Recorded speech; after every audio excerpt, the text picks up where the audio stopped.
Good afternoon, everybody. Welcome to the House Environment and Transportation Committee pre-session legislative briefing on behalf of myself, Delegate Mark Corman, and our Vice Chair, Delegate Regina Boyce, who's en route. Thanks to all the members and government officials and advocates for being with us. We're discussing two important topics that will be major issues during the upcoming legislative session today.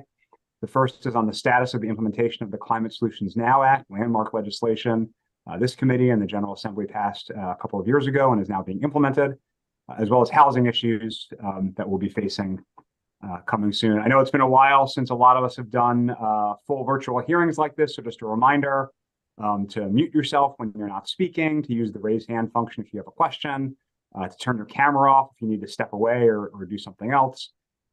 We are going to do this by panels, so we'll pause for questions after each panel. And then when that panel is gone, we're not going to call on that panel after a subsequent panel. So that's the bite at the apple for the committee members for the panels is after that panel. We asked each panel to try to limit themselves to 15 minutes. I know it's challenging with some of these topics, but then of course that we will have plenty of time for questions. We have sort of a soft goal of transitioning from Climate Solutions Now to housing issues at 2:30. Obviously, we can adjust that if we need to, or if we finish Climate Solutions Now Act more quickly, we might take a brief pause. We'll have to sort of see how that goes, but that's sort of the roadmap for the afternoon, and then a soft goal of being done with everything by 4:30, or of course earlier if we finish earlier. I know it's Friday afternoon, and folks got a lot of things they need to do, so we appreciate everyone being with us. Our first topic is the status of the implementation of the Climate Solutions Now Act. Our first panel is the Maryland Department of the Environment, Secretary McElwain, her Chief of Staff Scott Goldman, and Chris Hoagland, the Air and Radiation Director. I'll just say, in 2022, the General Assembly passed this legislation with a very ambitious goal of net zero greenhouse gas emissions by 2045 and a 60% reduction from 2006 levels in, I believe, 2031. This is an important month for implementation of the Climate Solutions Now Act. The Building Energy Performance Standards were published in the Maryland Register today. There's an implementation report due from MDE later this month. So I know the committee and the General Assembly as a whole are interested in hearing how it's going, Madam Secretary. So with that, let me turn it over to you and your team. Thanks for being here. Yes, thank you. Thank you for that overview, too. So good afternoon, Chair Corman, Vice Chair Boyce, and members of the Environment and Transportation Committee. For the record, I am Serena McElwain, Secretary of Maryland's Department of the Environment. Thank you for inviting me and my team so that we can present to you our role in implementing the Climate Solutions Now Act of 2022 that you just mentioned. And again, I'll say it one more time. With me, I have Chief of Staff Scott Goldman, and I have MDE's Air and Radiation Director Chris Hoagland with me. So we're very, very happy to be here. So the next slide, the Climate Solutions Now Act really did make Maryland a national leader in implementing really the most ambitious climate goals in the country. And I'm telling you, we will achieve the 60% reduction in greenhouse gas emissions by 2031, and we will reach net zero by 2045. And so what you see listed here are provisions that are listed in the CSNA, and I'm happy to report that we really are making major progress on all of these requirements. We're going to be releasing our plan to reduce statewide emissions 60% by 2031. We're going to be doing that in just a few weeks. We've also proposed building energy performance regulations for 9,000 plus buildings. We're wrapping up the building energy implementation task force, and we've already analyzed spending to reduce emissions for environmental justice communities, and we're supporting obviously the school districts on the transition to electric school buses, and we've been working with our partner agencies so that we can maximize efficiency. Now, I want to just speak quickly about those working groups. They have really been a challenge, and I know some of you have heard about those challenges. I'll get into that a little later, but I do want to acknowledge that I know there's challenges. We are addressing it. I will also say, you'll learn that once I start talking about it later, I'm really proud that we've made a lot of progress. Next slide. So I want to talk about where are we now? So the Climate Solutions Now Act required MDE to produce and present the climate plan by December 21st, and we are on target to doing that. In early 2023, we contracted with the University of Maryland, and we asked them to develop an analysis of the pathways to achieve our climate goals. And since then, we have partnered with our sister agencies. We've partnered with private and public organizations. And most importantly, we've taken public comment from Marylanders from all over the state. We had listening sessions that some of you actually attended. So I want to thank you for participating in those meetings if you did. And, just everyone it was all hands on deck effort for Maryland. And I'm really happy that that happened. We did find those meetings to be invaluable in providing us with feedback on how the plan can actually be implemented in the state. So again, we made sure we had that input from everyone. So once the plan is live later this month, I will be more than happy to come back to this committee and talk about the plan. Next slide. So this graph is an illustration of how will we get and meet our goals that are presented in the climate plan. Outside of the plan this year, MDE took 4 major climate change regulatory actions already, and there will be several new programs that bring a lot of new momentum to our economy, including moving to 100% clean power by 2035, decarbonizing homes and smaller buildings, and deploying clean solutions in our industrial facilities. So we finalized regulations controlling methane from landfills. We adopted the Advanced Clean Cars 2 regulation to move to 100% zero emission passenger vehicle sales by 2035. We adopted the Advanced Clean Cars regulation to move our largest and dirtiest diesel trucks to zero emissions. And we developed and proposed comprehensive building energy performance standards to decarbonize our large buildings. And that was actually required, as you know, in the Climate Solutions Now Act. Next slide. And you've already mentioned that we were in the Maryland Register already for the adoption of the Advanced Clean Trucks rule and our proposed Building Energy Performance Standards, the BEPS rule. So happy to share that news with you. The BEPS rule is the product of really a year and a half of intensive stakeholder engagement, analysis, and policy design work as well. And we're really proud that we've proposed this regulation, and we appreciate your continued effort. Your continued input and partnership as we took on those public comments, and we then finalized the regulations, and we will finalize the regulation in the year. The next slide. In November, I sent a letter to some of the leaders here today in regard to the status of the Building Task Force report and some of the concerns that we received from industry representatives. So because of that, we are extending that report so that we can resolve some of the industry concerns that were brought to surface. So just so that you all know, the task force, we're scheduled to meet again next week so we can continue to discuss those needs of the building owners as we try to work together to reduce emissions from the building sector. So it's important to hear from them and to try to resolve the issues that were brought to us. And depending on the outcome of that meeting, the task force might be prepared to finalize the report by the end of this year. That's what I'm hoping. I think that's what we're all hoping. So more to come on that. The next slide. The Climate Solutions Now Act created 4 new working groups, and I mentioned this earlier when I started. So these groups were created under the Maryland Commission on Climate Change, which I am the chair of, and MDE staffs. And I know that there's a lot of anticipation for that work to start, and we will be happy when it starts as well. We have been diligently working with the governor's appointments office to ensure that we're getting highly specialized requirements that are already laid out in the law for the membership. We want to make sure that those skills are met and that we also have a diverse group of members. So we anticipate the working groups to start, we're hoping sometime next year following the legislative session. I have heard feedback and concern that the pace that we're going is just too slow. We're not filling these, we'll call them vacancies, fast enough.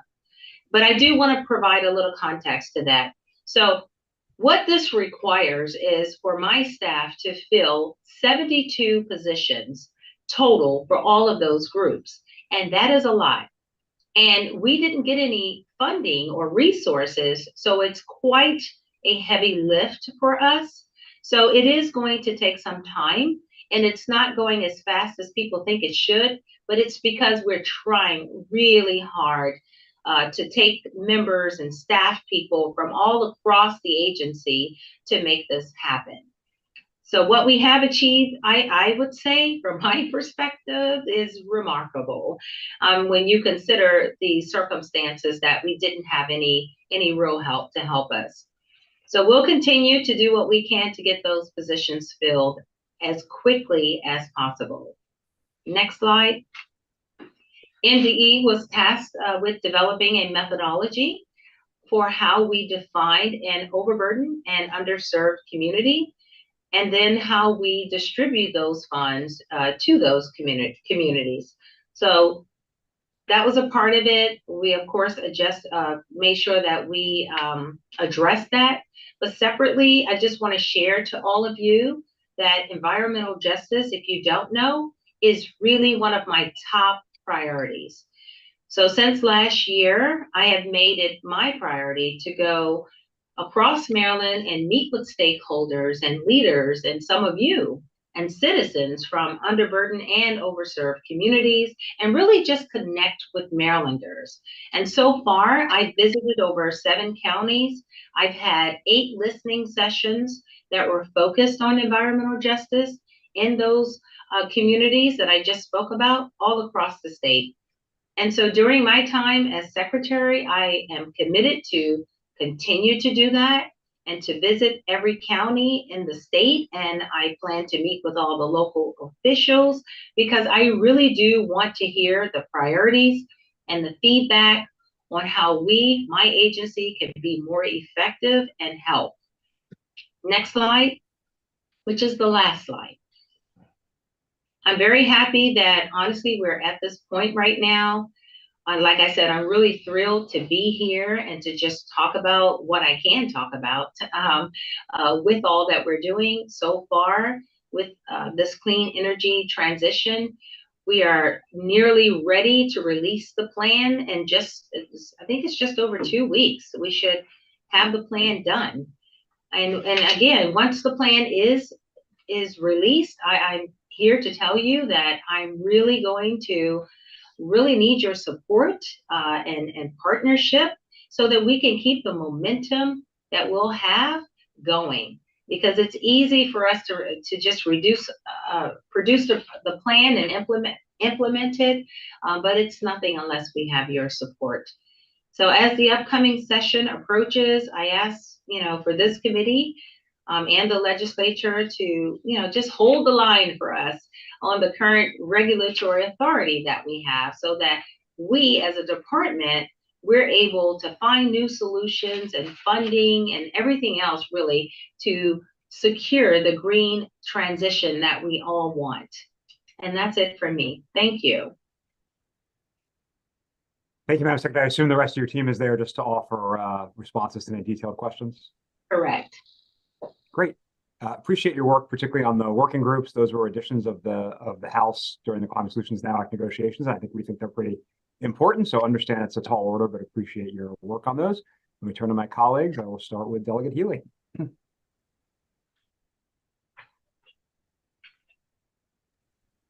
Thank you very much, Mr. Chairman, and thank you, Madam Secretary. This is really remarkable. I do have a question about achieving the zero emission vehicle goals, because my question really is about getting the charging stations operational across the whole state in convenient places and enough of them, because that seems to be the biggest hurdle for people who are trying to decide whether they're going to go all electric or not. Do you have a plan, or or where are we on that? Not on getting the sales controlled, because that we could do that by legislation, but to getting the charging operations out and available to multiple people so that people can travel across the state with confidence that they can actually recharge and not get stranded somewhere. Yeah, that's a very valid concern. I'm going to turn it over to you, Chris, in a second to give an update. We've been hearing this. I've been hearing this since I started, that basically consumers are afraid to really make that transition because of the infrastructure issue. But we do have a plan to answer your question, and we've been doing a lot. So, Chris, why don't you give a quick overview of where we are? Sure. Yeah, thank you, Madam Secretary. Yeah, it's crucially important that we continue to build out the charging infrastructure as we deploy more and more electric vehicles. Many parts of the state participate in that process. Especially MDOT is deploying federal money through the National Electric Vehicle Infrastructure Program, or NEVI program, to build out the charging corridors. And as you all know, we have annual funding provided by the Maryland Energy Administration for rebates for people to put in chargers in their homes, as well as for businesses. So we're deploying funding from the agencies, both state and federal, and we need to continue to accelerate our build out of the charging infrastructure to keep pace with the acceleration of the increasing sales share of the vehicles and the share of the vehicle fleets they're making up. It's an extremely important process that we need to continue to push. Okay, my question is really kind of putting the cart before the horse, literally, to get the vehicles out on the road and not have a place to charge them? I would say that that's not exactly what it is, because we do have a lot of chargers. We have right now the ratio of chargers to cars is almost equivalent to California. For every charger, our ratio is 1 to 13. Publicly accessible charger for about every 18 electric vehicles on the road. So we try to make sure that our goal is to really get to about 1 publicly accessible charger for every 15 electric vehicles on the road. Right now we're at about 18, so we need to keep on building it. But the idea is that we just need to keep on building these as quickly as we can, deploying funding from state sources, deploying federal funding, deploying utility funding, et cetera, to keep these publicly accessible stations being built, understanding that most EV drivers do most of their charging at home or at their workplace. We need to keep on building out the publicly accessible charging for everyone who can't have a charger at home or can't have a charger at work, to make sure that it's equitable and accessible. And that's the primary aim of the sort of the government funded charging infrastructure and directed charging infrastructure. So right now, we're trying to maintain that ratio and keep on getting more chargers out, and we'll just have to keep on doing it and keep on building them. Right. So I think we're prepared, and I think, the message should be that people should go out and buy EVs, because we do have enough chargers today to really, make sure that we have the support that's needed. Thank you very much. You're welcome. Thank you, Delegate Huey. Delegate Love. Thank you, Mr. Chair. Thank you, Madam Secretary, both for being here today and for everything that you and your staff do. Can you update us on the progress of deploying electric buses in the state, and specifically on the pilot program in the CSNA? Yeah, absolutely. Now, Chris, I'm going to turn to you, because I know you've been quite involved in that. Please. Sure. So for school buses, there is, of course, the pilot program that where the utilities will provide funding to provide electric infrastructure to charge electric school buses, and the requirements for school districts will kick in next fiscal year. In the meantime, we are helping school districts connect with the EPA grants. And we've been bringing in the utilities in all of our sort of education efforts with the school districts, where we've been, before every round of EPA funding, for example, we've been holding webinars with school districts.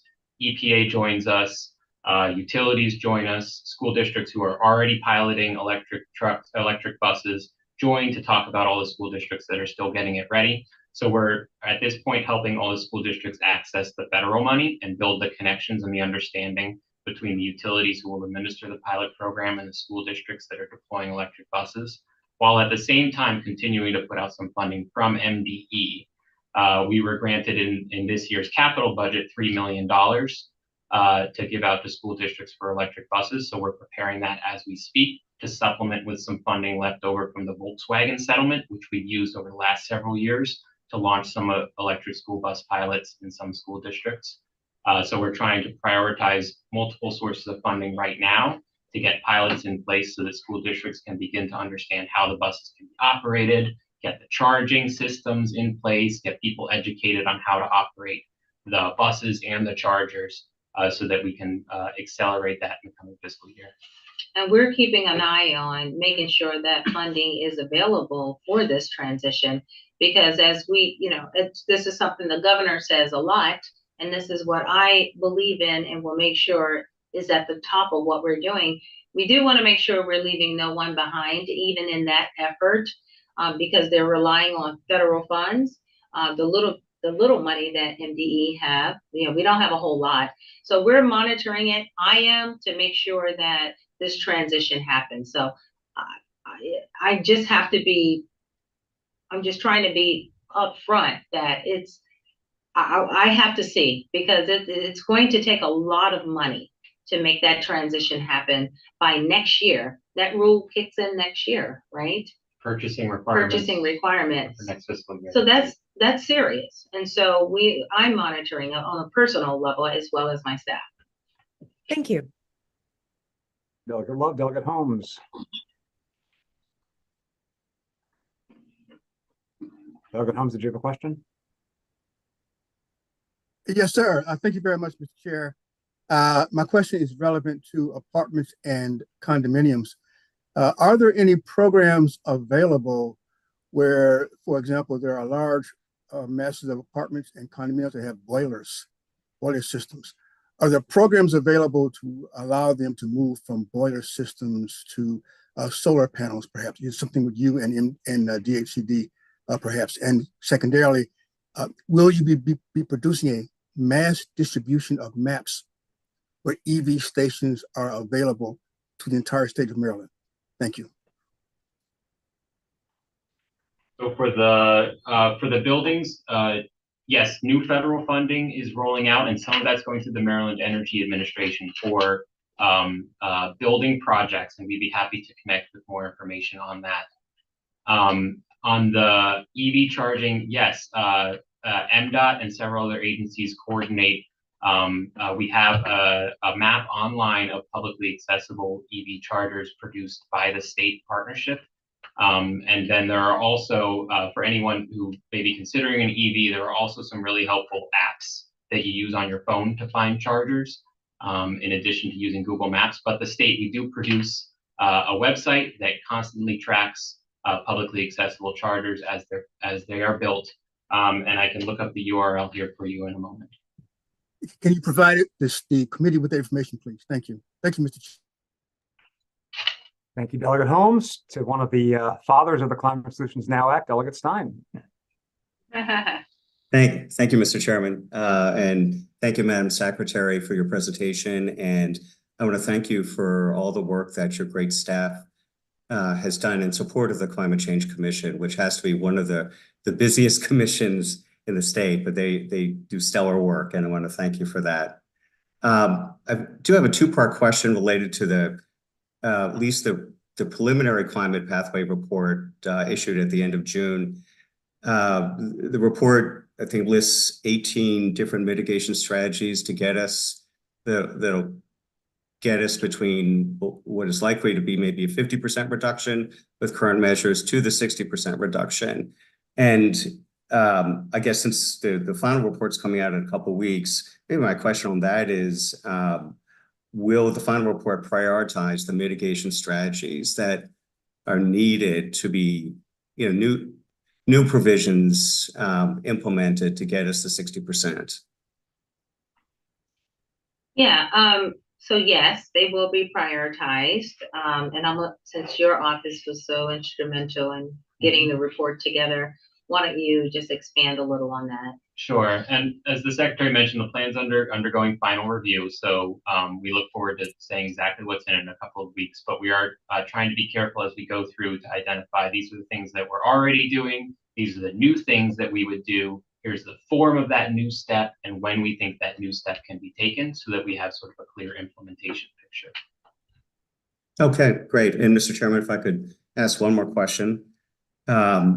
Madam Secretary, you mentioned funding, and we all know that a number of these strategies to get us to 60% and then longer term to net zero emissions will require funding. At this point, does the department have any recommendations about potential new funding sources, or is that sort of in process, maybe to be determined? Just hesitating only because I know the report's coming out soon. Definitely, there are some recommendations that that everyone can consider in terms of how do we fund this green transition. So yes, there are recommendations for you, your committee, everyone to consider. And we're looking forward to partnering with you and with the committees to really figure out how do we do this. I mean, we have the plan, we have it now, you're going to see it, and it's what we were asked for, right? Give us a blueprint of like a house, give it to us. So we're giving it to you. And now the next conversation is how can we help fund it? Okay, great. Thank you very much. Thank you, Delegate Stein. Delegate Ruth. Thank you, Mr. Chair. And thank you, Madam Secretary, for being here and for all your work. I was really pleased to hear you say with confidence that we will reach the 60% by 2031. That's great to hear. I just wanted to ask, and I don't want to put you in a bad spot, but have you done any analysis on how the proposed cuts to transit might impact our movement towards our climate goals, and how we might adjust other things if we need to move forward and still reach those goals? Not at this point. This all just happened. But we do have modeling that we use to help us path out or give us the pathway. So that is something we will look at. I don't know if you have more to say on that, Chris. Yeah, and I'll mention just that we work very closely with all of the other agencies in developing the plan, and so especially with MDOT for all the transportation related parts of the plan. So we're closely coordinating as we finalize it. That's right. Thank you. Thank you. And will that be, will there be something in the final report? I guess that'll be accounted for, or or is that something that will be a little further down the road? It probably will be further down the road because we're so close to finalizing the report.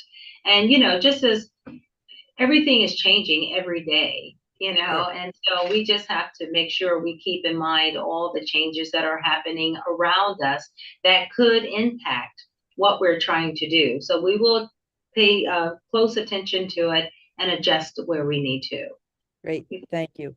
And just one more question on a different topic. You mentioned industry concerns about the building energy performance standards. Can you talk a little bit more about what those concerns might be? Sure, I'll turn this over to you, Chris, because you were right in the middle of those concerns. So you want to just chat about it? Sure, I'm happy to. And this is for the Building Energy Transition Task Force, which was created by the Climate Solutions Now Act, to talk about sort of holistically how the building sector can transition to clean energy. And so we've extended that, the timeline for that. Its report was due at the end of the year to allow for additional collaboration and consultation with participants on the task force, including participants from the building industry, to talk about different funding sources and other relevant questions. And so that's why that deadline has been extended. We just published, of course, the proposed building energy performance standards in the Maryland Register today, and we're having the regulatory hearing in a couple of weeks. And so we'd love to continue to work with you all as we gather input on that proposed regulation and work toward a final version. Thanks. But you can't share any information about specifically what the building industry is concerned about that caused that delay? We'd be happy to share the letter. I believe many members of the General Assembly were copied on that specific letter. Thank you so much. Follow up on that. Thank you. Thank you, Delegate Ruth. Delegate Foley. Thank you, Mr. Chair. Thank you, Madam Secretary and staff for presenting this briefing today and for your work on the Pathways Report and work overall in cleaning up our environment and getting to net zero emissions. My question goes back to the charging structure, the vehicle charging structure, that infrastructure that you were talking about earlier. I read recently, I don't know how accurate these reports are, but I read recently that there are beginning to be problems with these charging stations malfunctioning. And so I just wondered, is there any plan, maybe this is a little early, but is there any plan to maintain these charging stations, these public charging stations? And if so, who's responsible for that? Okay, so before I turn it over to you to give some background, if you have it.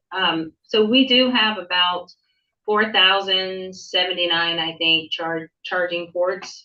We have, I think it's 1,700 actual charging stations, but that creates a whole lot of ports, right?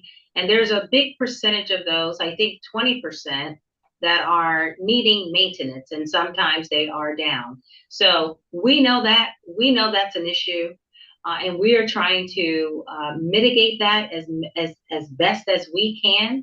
We're keeping a pulse on it. Do we control that?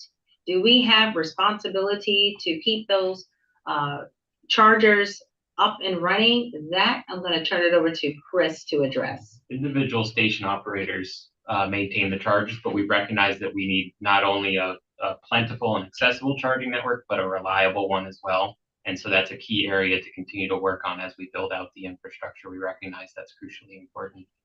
Yeah, and this issue is not just Maryland. It's literally, it's an industry issue.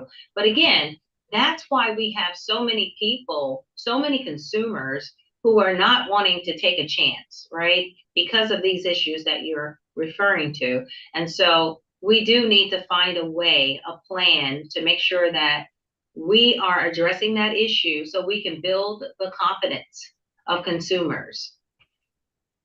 So if I could just follow up, Mr. Chair. So as I understand you correctly, what you just said is that the private sector or the private entities where these charging stations are located are responsible for the maintenance. Is that at this point? Is that correct? Yes, that is correct. Okay. Thank you. And okay, so thank you. That answers my question. Thank you. Right. Thank you, Delegate Foley. Delegate Terrassa. Thank you, Mr. Chairman. And just to follow up on Delegate Foley's question, you were saying that private companies that operate the EV stations, so under the contract, I guess you have with them, they do the repair. Is that correct? Or I'm just trying to get my brain around what you guys were talking about with that. I think we could follow up. I think as the general rule is whoever owns the equipment, right? Built equipment and owns the equipment is whoever would be responsible for maintaining the equipment. But to your question about contracts, I guess there may be nuance in terms of how different stations are built, and we could follow up afterwards to discuss that nuance that we can help. Yeah. But I do want to make it clear, when we're having these conversations, that we are paying attention to it. So it's one thing that, they're supposed to keep those charging stations working. And we need them to keep them working in order for us to have this whole transition. We can't have that. So even though we don't have a lot of control, We're paying attention to it as an agency. We will be working closely with those business owners. We'll work with transportation because it is something that needs to work. In order for all of this to work, those charging machines, they must work, period. Thank you. And follow up, actually was the question I raised my hand for in the first place, was sort of the efforts of the department or others. You guys said that most of the charging is done at home, but that is also an issue, especially for those who live in townhouse communities, apartments, condominium associations. I'm wondering what efforts you've taken on or seeing in terms of those, particularly existing communities. I mean, we've worked a little bit on new construction, and I think more needs to be done on that. But if you could speak to that at all. And I do think the maintenance piece is going to become a big issue over time, because one of the things I've heard from HOAs in terms of why they don't want to bring on shared stations for their community members is the concern about later being responsible for maintenance and repair. Yeah, these are all things that we have to really take into consideration. I will tell you, just the other day, I was at an event, the BG&E event, where they push, how many chargers did they have? It was 5. Yeah, 5 fast chargers that they put into this community, a disadvantaged community on top of that, to make those chargers available to the community and everyone alongside the community. So we're seeing the industry respond and put more chargers in those areas that need them most. And those are communities that are disadvantaged. Those are apartments.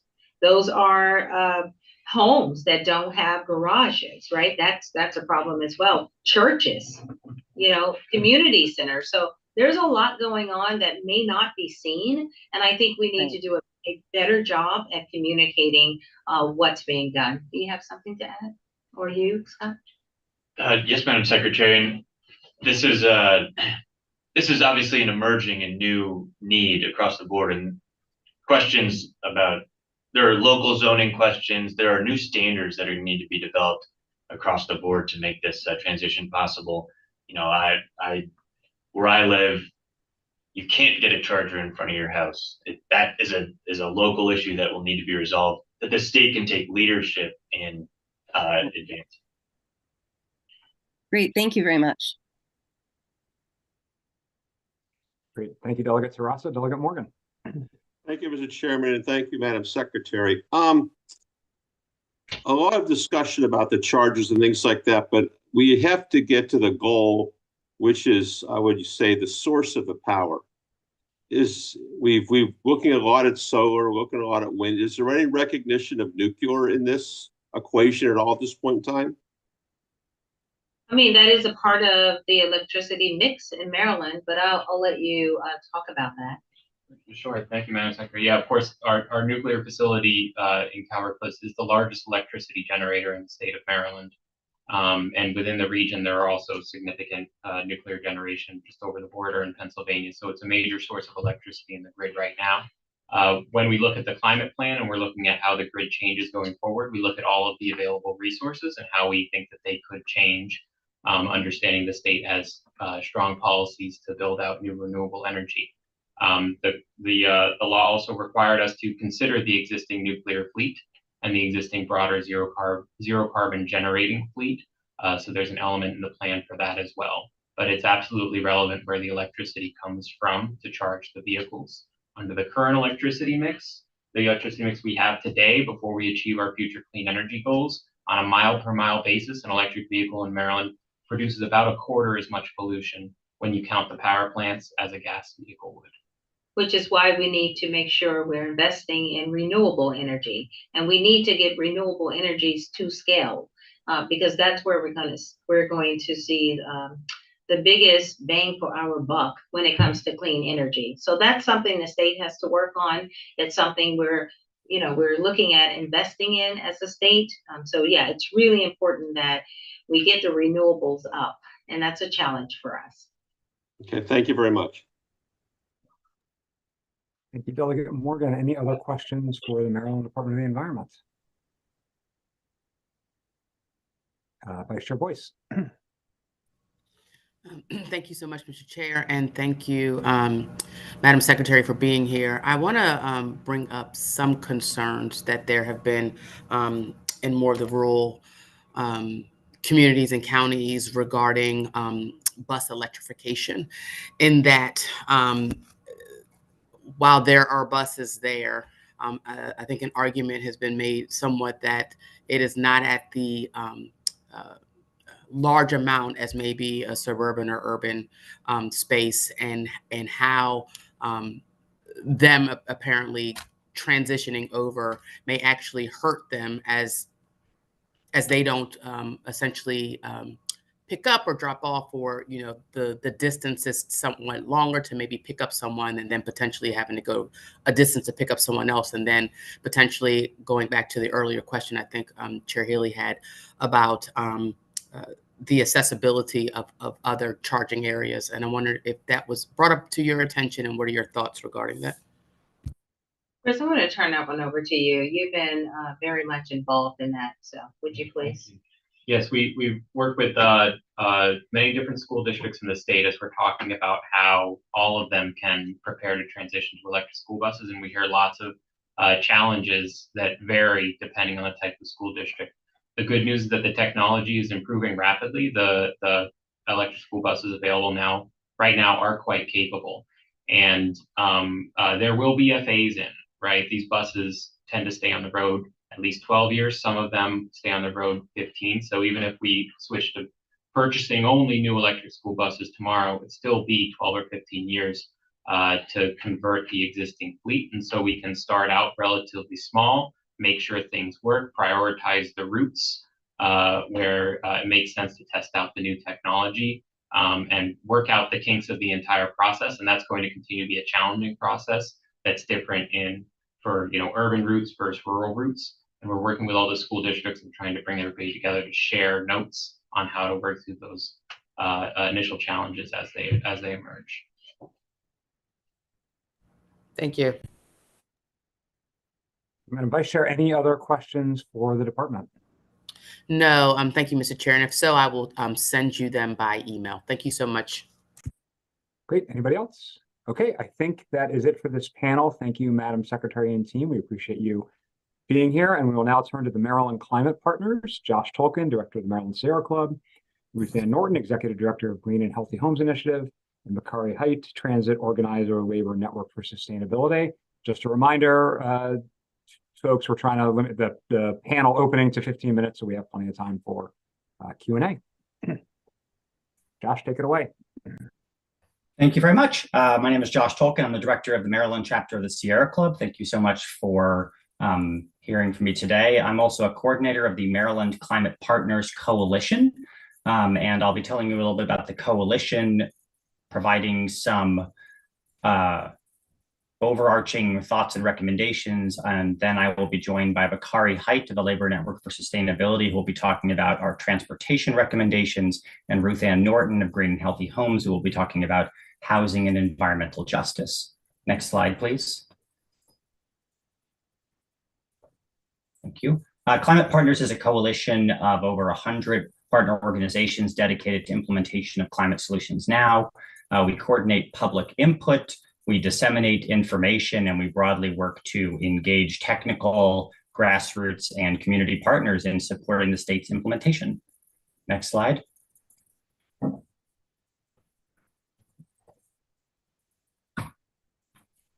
Climate Partners worked to convene dozens of organizations to provide community-oriented and substantive recommendations to the Department of the Environment on what we believed an equitable and effective climate policy would look like. We covered equity, environmental justice, transportation, energy, electricity, buildings, natural resources, and more.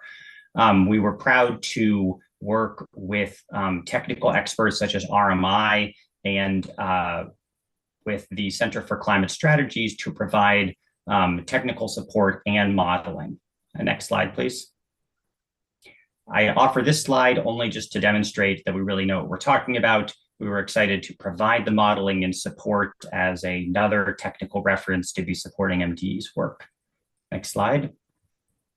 Next slide, please. I first just want to talk about how we view this issue. For those of you who know me, I have been involved in Maryland climate advocacy since the passage of our first climate policy. I have seen many different ways that these policies have been presented, have been implemented, and at times have not been implemented. We believe in talking explicitly and directly about Maryland's progress and what type of work is needed in order to hit our goals. Our overarching frame is that right now, 2031 is only 8 years away. That means that we do not have any time to waste or lose to move towards these goals. Starting off with 100% clean electricity, I want to note the state currently does not have any codified legislation or regulation codifying the goal of 100% clean electricity. It is a goal. It is not policy, regulation, or executive order. We do have a lot of promising avenues between offshore wind, solar, and storage, but we will note that to create a reliable and affordable grid requires more overarching policies that include updating our renewable portfolio standard and addressing some of the shortcomings in our current policy. Next slide, please. Right now, for example, Maryland has a goal of achieving 14.5% of our electricity from solar energy. However, we are typically 50% below that target on an annual basis. In other words, we are not on track to hit this goal of 14.5%. And that means that we are definitely not on track to achieve the stated goal of 100% clean energy by 2035. We urge the General Assembly to take a hard look at the current design of our renewable portfolio standard and our incentive systems, which have fallen behind other states, and update the renewable portfolio standard to make sure that it provides the right incentives and structures to put us on track towards this goal. We do commend the state for the goal of 8.5 gigawatts of offshore wind and the way that the governor and MEA have been aggressively pursuing these offshore wind goals. On the issue of storage, storage can provide a critical role for stabilizing the grid and allowing us to deploy more renewable energy. The legislation passed last year gives the Public Service Commission more authority, but we do urge that more funding be provided for them to have the capacity to do reliability studies that will allow us to effectively deploy storage while maintaining a healthy grid. Next slide, please. The bottom line that we want to flag is that energy policy lives squarely within the domain of the General Assembly. There are not a lot of tools at the moment for regulation or administrative policy to drive significant changes. The Pathways report MDE mentioned earlier provides for a transition off of coal and gas coal by 2025, but it's not actually a policy. And as a result of that, we might find that our ambitions of retiring coal are not actually on track or perfectly consistent with our ambitions of growing out renewables. We need to bring all of those together into a comprehensive policy. If 100% clean energy is the goal, there should be 100% policy. We would further note that a very initial step would be to phase out any rebates or incentives for trash incineration, biogas, or woody biomass policies, which are actually contrary to our greenhouse gas reduction goals. Before passing it on to my colleagues, I'd like to underscore something Secretary McElwain said. We have seen MDE go above and beyond with the staff that they have, including several regulations this year, as well as conducting this study. But staffing is absolutely a limiting factor for the pace of the work groups, as well as several other important initiatives like pursuing federal funding. And it will be more difficult and more expensive if we are trying to make up that pace down the road when 1 or 2 or 3 staff could greatly accelerate the progress that we're making in these initial years. So we do urge the General Assembly to ask MDE explicitly about its staffing needs for implementation and make sure to be supporting those needs. I will turn it over now to Bakari Height of the Labor Network for Sustainability to talk about our transportation recommendations. Thank you, Josh, and thank you, committee, for inviting me. I'll be talking about transportation and just kind of the implications as far as climate as well as the workforce. So we can go on to the next slide. So as kind of going to our goals that we're trying to put out for the state of Maryland, we're on our way, but we're still nowhere near close to where we need to be. So we need to be, of course, adopting the most ambitious in policies as it relates to vehicle miles traveled, which is lessening a lot of the miles that people put on their vehicles, but also adopting a lot of the electric vehicle policies that were mentioned before. Right now, we're on track for 1% by 2031. So if you can see with the slide, we need to reach the green band. So we're way off target for that. So, this is kind of the recommendation that we're trying to put out as far as us wanting to reduce climate pollution, and especially from where it counts most, and that's carbon emissions from tailpipes of vehicles. Next slide. And this will be reduced even more as far as looking at the proposed budget cuts to the transportation budget. We're looking at 40% reduction for funds for locally operated transit systems in our smaller communities and in our rural areas, as well as with the 8% cut in MDOT MTA's operating budget. This spells difficulty for looking at a lot of the projects that we have online, like the Baltimore Red Line, the Southern Maryland Rapid Transit Line, and also increasing MART service to Western Maryland, as well as with current service like reduced MART service, the elimination of commuter bus service, as well as with looking at the electrification of a lot of our MTA buses. And this also spells a little bit of danger because federal grants are not really rewarded to a lot of agencies that also forgo state of good repair, which given with what's happening right now with Baltimore with the light rail line, that does spell a lot of danger from projects that really do need a lot of operational funds. And that's something that we're actually looking for within the next federal legislation with Congressman Hank Johnson's bill of Stronger Communities Through Better Transit, of establishing that. But it also comes with matching funds for that as well. Next slide.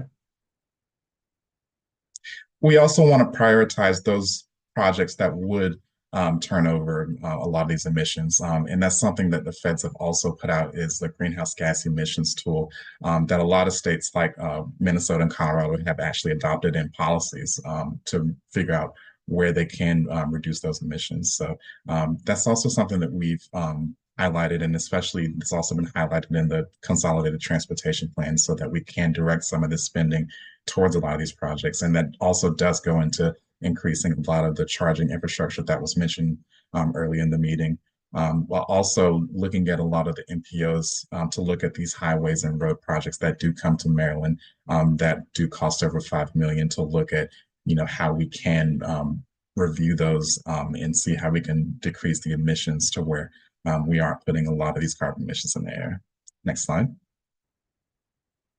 This also goes into a vehicle miles travel reduction policy, and kind of looking at a 20% per capita VMT reduction by 2030. And this goes into looking at alternative transportation solutions, like expanding public transit, but also looking at bike and pedestrian paths, and especially where it does matter most, of connecting a lot of these communities, and not even just in the bigger cities, but in a lot of neighborhoods in smaller and rural areas.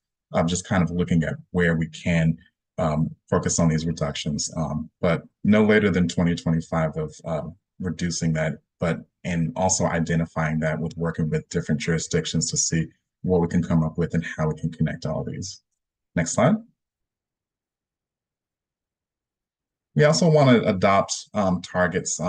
So examples of those that were adopted this year were the Advanced Clean Cars 2 and Advanced Clean Trucks rule, and making sure that a lot of the governmental entities have that funding and technical assistance to know how to install the charging stations, and also how to train the workforce that would come in and manage a lot of this.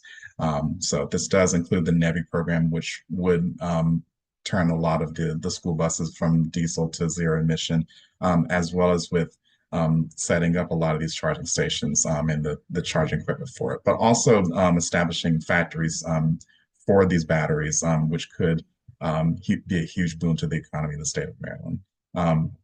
As I mentioned, the advanced clean trucks rule, this also applies to medium and heavy duty vehicles, which a lot of these trucks traverse through our state. So making sure that all the sales for that are zero emission by 2036 is a really great step to that, as well as electrifying our current MART trains by 2035 to meet up with our partners within other states, as well as with working with CSX and Norfolk Southern, to who we share a lot of the right of way with, to upgrade those lines to all electric by 2035.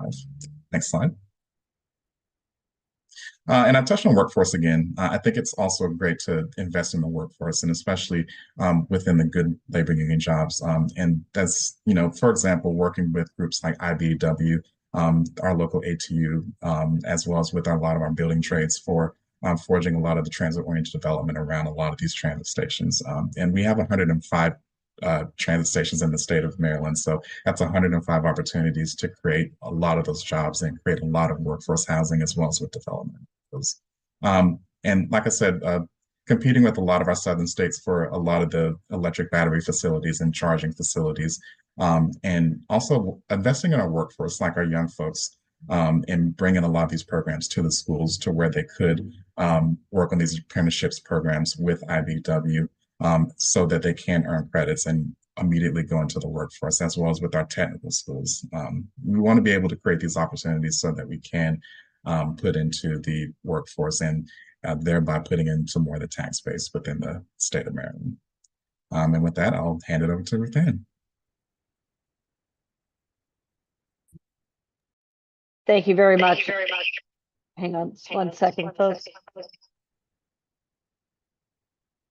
I'm sorry, I'm having a little video problem, but I hope you can hear me. I'm Ruth Ann Norton, President and CEO of the Green and Healthy Homes Initiative, and so glad to be with you today to talk about residential buildings.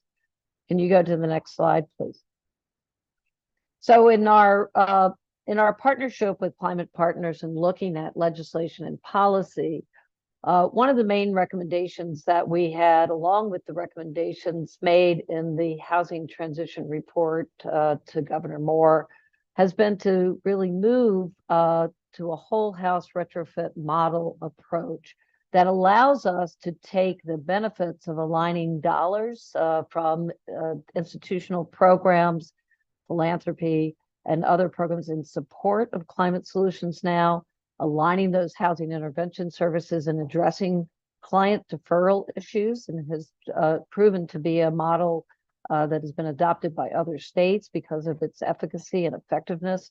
And it also advancing the work, the very good work being done by Secretary Day on the Maryland Green and Healthy Homes Task Force set up by the legislature last year with the passage of the LMI 1% energy bill. We have been advocating to look at the increasing of staffing levels at both MEA and Maryland Department of Housing and Community Development to implement these programs. And I would say as well as support for staffing necessary for MDE to continue to be the national leader that it is in the implementation here. We've been advocating for the achievement of low energy savings goal, which you all passed last year. Thank you, through HB 169. Which sets the table for equity in ensuring that we have the right guidelines and the right alignment to go to our most historically disinvested communities and neighborhoods and neighbors, and the adoption of a zero emission appliance standard. We published earlier this year, along with RMI and other partners, Cutting Through the Smog, and that paper lays out the case on where we can get advancements in the governor and secretary's goals signed by the U.S. Climate Alliance, to reduce emissions in housing. The Attorney General has produced an opinion that says this can be done by executive order. But way more important in doing this is the health of people who are impacted by the emissions in the home, as well as the climate goals. Can you go to the next slide, please? So under the buildings, also we're looking at how do we reform, empower through PSC action and through legislation to bring it in line with state climate goals, to be able to judge it, market by greenhouse gas emissions, and require equitable access to electrification appliances and measures. I know the work that we're doing in our own organization is showing tremendous savings on energy and also tremendous asset building in low-income communities by doing this.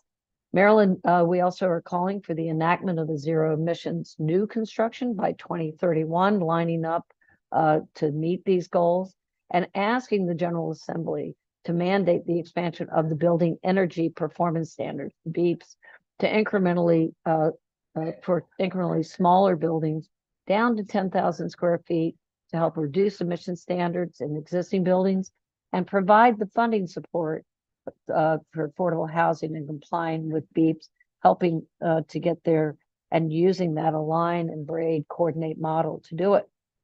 And we really are focused on how Maryland must create this gas transition strategy because of the equity that it delivers. We're tracking that equity in asset value, in health, in other economic and societal benefits. That we don't want to leave our low-income communities, our historically disinvested communities, on a gas island by not investing in this historic opportunity to have low-income communities lead the effort in investments for restorative justice. Next slide, please. So as we're looking on how we're leveraging funding opportunities to support climate solution goals, Climate Solution Now Act goals. One is looking at how do we effectively use the Inflation Reduction Act, the Hope for Homes Act, and ensure that the $8,000 rebate, $15,000 to our low-income communities, and using a mapping tool to be able to track where expenditures are going in terms of who's doing the work, who's receiving the benefits, and being able to track that in alignment with the Justice 40 goals from the federal government. Looking to also take advantage of the climate pollution reduction grants that are coming out for states, and to be able to build in these recommendations like other states like New Jersey, Pennsylvania, Michigan, Delaware, and others are building into their plans through those climate pollution reduction acts. And we have enormous opportunities through the environmental and climate justice community change programs to help communities throughout the state of Maryland in building the infrastructure and in support, as well as using RGGI funds and workforce development efforts to increase the contractor capacity. Because we are in an implementation game now, and we have to get to the place where we can build not only the jobs in the community, but the ownership of these jobs as we move forward. So I think we're at time and wanting to wrap up, Mr. Chairman, in respect. I want to stop there and be open for questions with our team. Thank you so much to the entire panel. I see the first question is Delegate Foley. Thank you, Mr. Chair, and thank you to the panel for some really good information. My question is for Josh regarding solar. So you pointed out that we're behind our goals to achieve renewable energy, and we're particularly behind in the area of solar. So my question is, my understanding is that utility solar is kind of off the table at the moment. Like, we're not really equipped to do it because of the PGM. At least that's what I've been told. So I assume that we're that you're looking at. I mean, I would like to hear more about, are you looking at community solar incentive? Because you said about you want more, you think we need more incentives in the area of community solar, individual solar. Could you be just a little bit more specific? Because I think community solar is getting to be a little controversial, especially when it comes to like the siting for community solar. Thanks so much for the question. First, with these ambitious goals, we need to be looking at what we're doing tomorrow and where we want to be 8 years from now. To achieve these solar goals, we need to do all of it. We need utility scale, we need community solar, we need commercial, we need residential and rooftop, we need low income focused solar, all of it. The biggest growth we can have in the next few years will be in residential, rooftops, community, small scale projects, those that do not require that they go into what's known as the PJM queue. That is the long waiting line to interconnect to our electricity grid. One of the challenges in Maryland is that we give the same financial credit for a rooftop or urban ground mounted system as we do for a large utility scale system, even though they bring different benefits to the grid and have different price points. So many states have differentiated these, meaning that they give a higher rebate or a higher solar renewable energy credit value to some projects over others. So we recommend that we do a differentiated value that will require us to update the renewable portfolio standard so that we are increasing the incentive for rooftop and smaller scale projects. In the near term, community solar will be a big growth area. There are significant working groups to try to find a good balancing act on the concern around siting so that there is development in all counties, opposed to a few counties having a large amount of development and other counties not, which is not good for equity, but it's also not good for the grid because we actually want more solar distributed out along where a lot of people are using it. And then we need to figure out where we want those big projects, because we do need utility scale. They might not get constructed until 2028 if the project's not already in line. But again, 14.5% solar is one of the most, if not the most ambitious solar goal in the country. So we should assume it will take a little bit of everything in order to get there. And a follow-up question, if I might, Mr. Chair, are there any utility scale projects in the pipe right now in Maryland? There are, I believe there are 17, if I recall the number correctly, projects that are in the, there's different types of queues, but are in the queue in Maryland at various stages of development. I believe the power plant research program at DNR has a mapping of those. And one thing that we have recommended is that we create some type of special like client management system, because you can't skip the queue, you can't get back in line. Those projects, I think it's 17, are to be coveted. You always put more projects in the queue than become financially viable. But since there's such a big delay, we don't want to lose any more than we absolutely have to. So working with those, making the adjustments to make sure that we're figuring out how to overcome the barriers to deploy those projects. Great, thank you so much. Colleagues, other questions? I have a question. I think this might be for Ruth Ann Norton. Delegate Stein raised the point on the prior panel about funding for Climate Solutions Now Act implementation. We have, at least for a few more years, the Inflation Reduction Act, and I'm wondering if there's more Maryland could be doing to leverage the money available there to implement some of these transitions. Yeah, I think there's obviously a really important opportunity through the climate pollution reduction grants.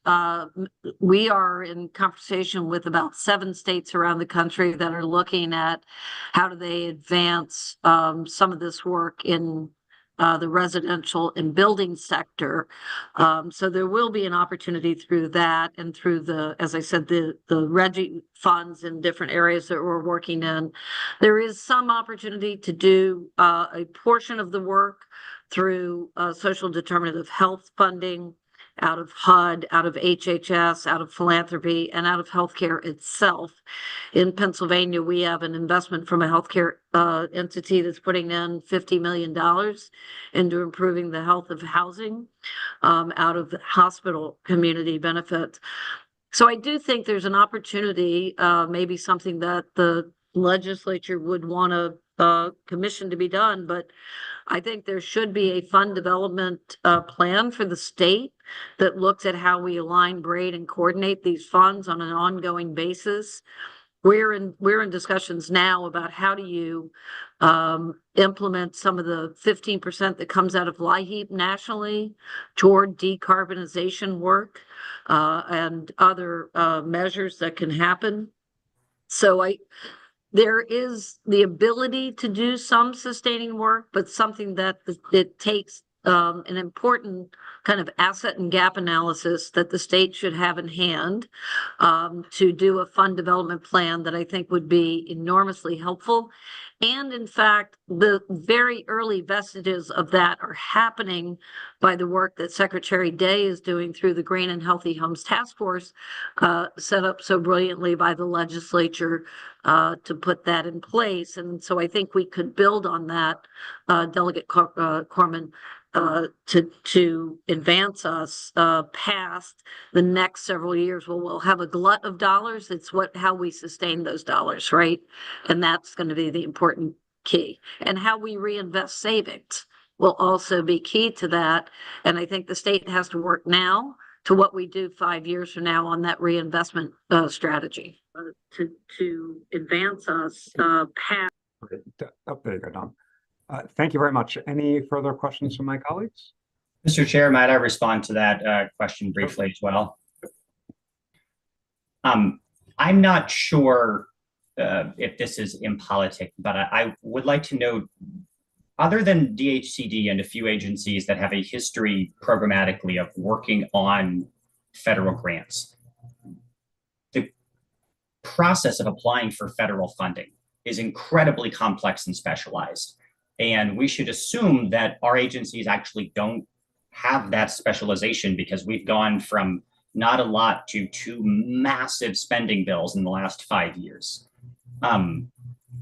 More than half of the Inflation Reduction Act funding is actually not for state government to apply for.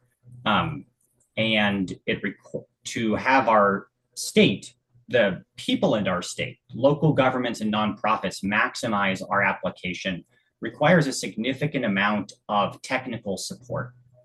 Some states have created an online portal to make sure that they're getting exactly the information to local government that local government needs to apply, as well as numerous staff people to facilitate and coordinate the nonprofits and educational institutions to be applying. I applaud several of our agencies, DHCD, MEA, MDE, that have been applying for funding, but I want to be honest that I think that we have not staffed up as aggressively as we could in this particular area.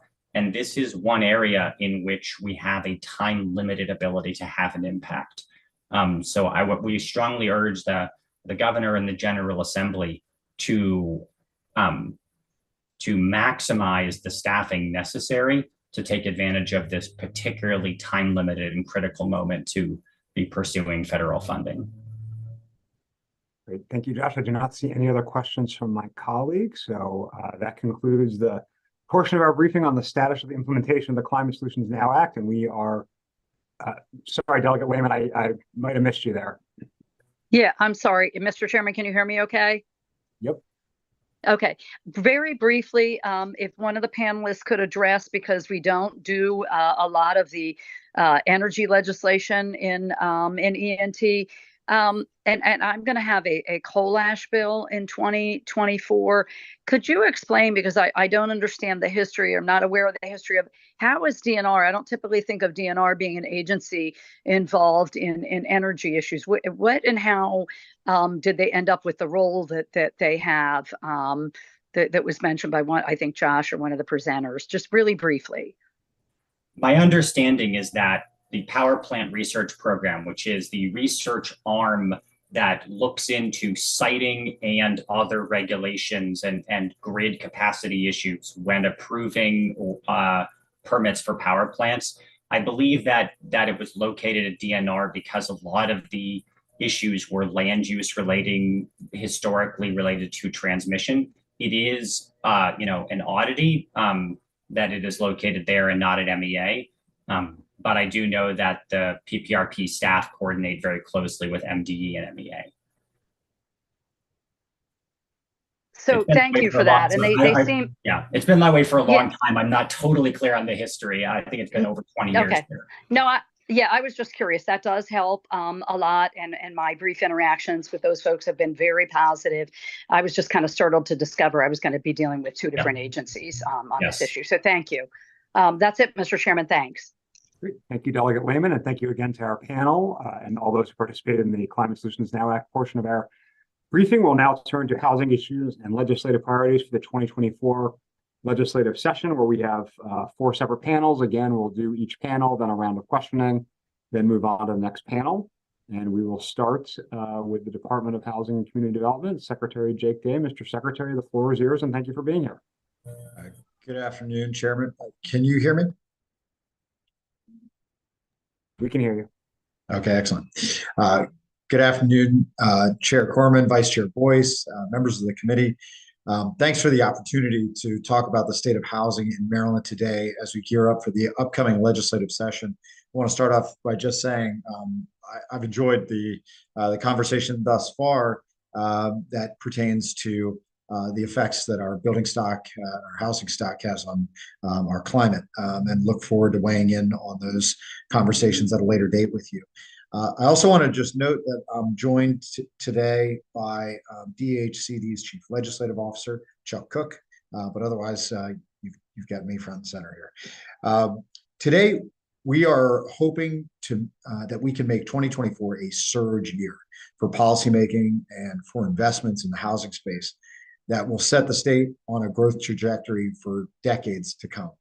And to that end, I'm looking forward to working with you to address the housing affordability crisis that our state is facing, and ultimately to making Maryland a better place to live for all. Slide, please. At nearly every dinner table in the state, conversations about the family budget and about stressors in recent years have come to include housing. There's an increased awareness around the need for more housing and the effect that has on affordability for Marylanders at all income levels.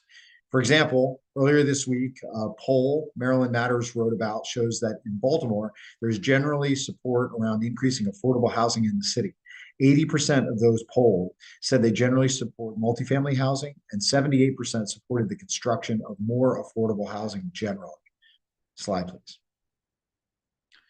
Rents are rising rapidly. Fewer homes are also on the market, and home prices are rising. Since 2010, the median home value in the state was $300,000, and today they're $398,000. That's a 32% increase in 13 years.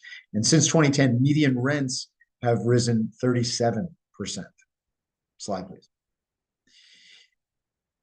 For the average Maryland family, even if you're able to find a house that you think you can afford, interest rates have made mortgages unachievable for most. In fact, compared to last year, a household needs turn 20% more to purchase the median Maryland home. These factors taken together have resulted in a housing affordability crisis. Slide. The underlying cause of this affordability crisis is a supply shortage, driven by our state's failure to build at a sufficient pace. And this all began not during the pandemic, but in 2008, following the real estate-driven financial crash and recession. We simply stopped building housing in America at a rate that kept up with population growth and replacement needs. Slide, please. And Maryland is no exception. Research shows that Maryland is presently short, and this is a conservative estimate, and there are higher estimates out there, of not short 96,000 housing units. Over the last 10 years, we have underproduced housing in the state at a rate of about 5,600 units per year on average. That underproduction rate reflects the difference between Maryland's population growth and new housing construction. And without decisive action, that trend will not only persist, but compound over the coming 10 years. Slide, please. There are two key factors that are driving the supply shortage. First, a rise in construction costs, as indicated in this slide, which you might remember from headlines about wood, plywood, steel prices, as well as electrical equipment, PVC piping, electrical panels in particular, used to connect homes to the energy grid. Construction material prices rose 20% between January 2021 and January 2022 alone. Slide. And the second factor driving the supply shortage is barriers to development within the regulatory process. For each acre increase in minimum lot size, the number of new housing units is reduced by 36%. And every additional regulation, the increase in price of rental housing goes up 2.3%. In order to address the key drivers of Maryland's housing crisis, we have to expand financing tools and reduce barriers to housing production. We've got to turn up the dial on both of these to jumpstart housing creation. If the housing problem were a fire, putting out only one flame wouldn't prevent others from spreading. We need full-scale response to extinguish this blaze. Slide, please. As the backlog grows, so does the strain on Maryland communities. The consequences extend beyond the mere numbers. They translate to tangible burdens on families and individuals and our economy.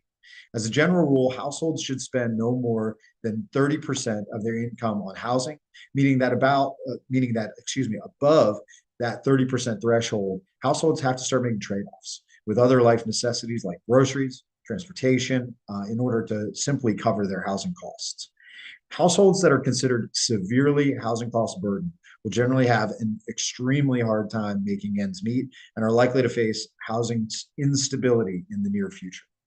Because housing cost burdens reflect all other expenses as well as the household's income, this indicator is one of the most important data points that we can use for understanding the health of the housing market. More than half of Maryland renters today are considered housing cost burden, spending more than 30% of their income on housing costs, and nearly a quarter of Maryland renting families are severely cost burdened, paying more than 50% of their total income on housing. How can we expect our communities to thrive when half of Maryland renters are burdened by housing costs?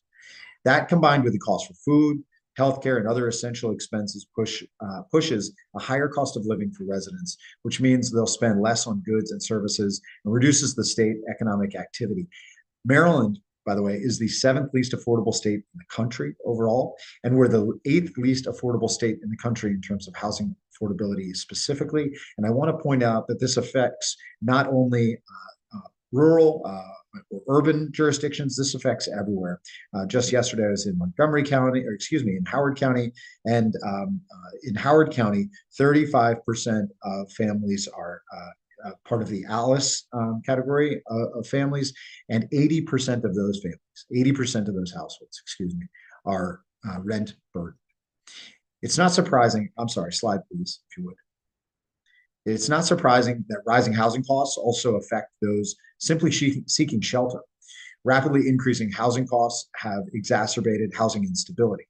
And we can't talk about the state of housing without discussing the state of the unhoused and vulnerable populations. While homelessness in general has been on the decline for the past several years, there are signs that several subpopulations are at increasingly greater risk of homelessness, including seniors, veterans, youth, and the chronically homeless. The key driver of rising homelessness among these groups is a shortage of the type of housing that they desperately need, permanent supportive housing, pairing subsidized housing and supportive services, wraparound supportive services. According to Maryland's 2021 annual homeless assessment report, at least 2,800 additional units statewide are necessary to meet the needs of approximately 5,000 chronically homeless youth and veterans over the next 4 to 5 years. Excuse me.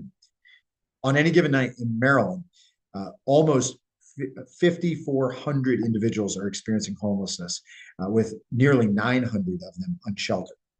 Annually, over 23,000 Marylanders experience homelessness, over 3,400 of whom are chronically homeless. Slide, please. Housing instability is not just about being homeless. It has a variety of dimensions. These are families and individuals that are struggling to pay for housing. They're moving a lot.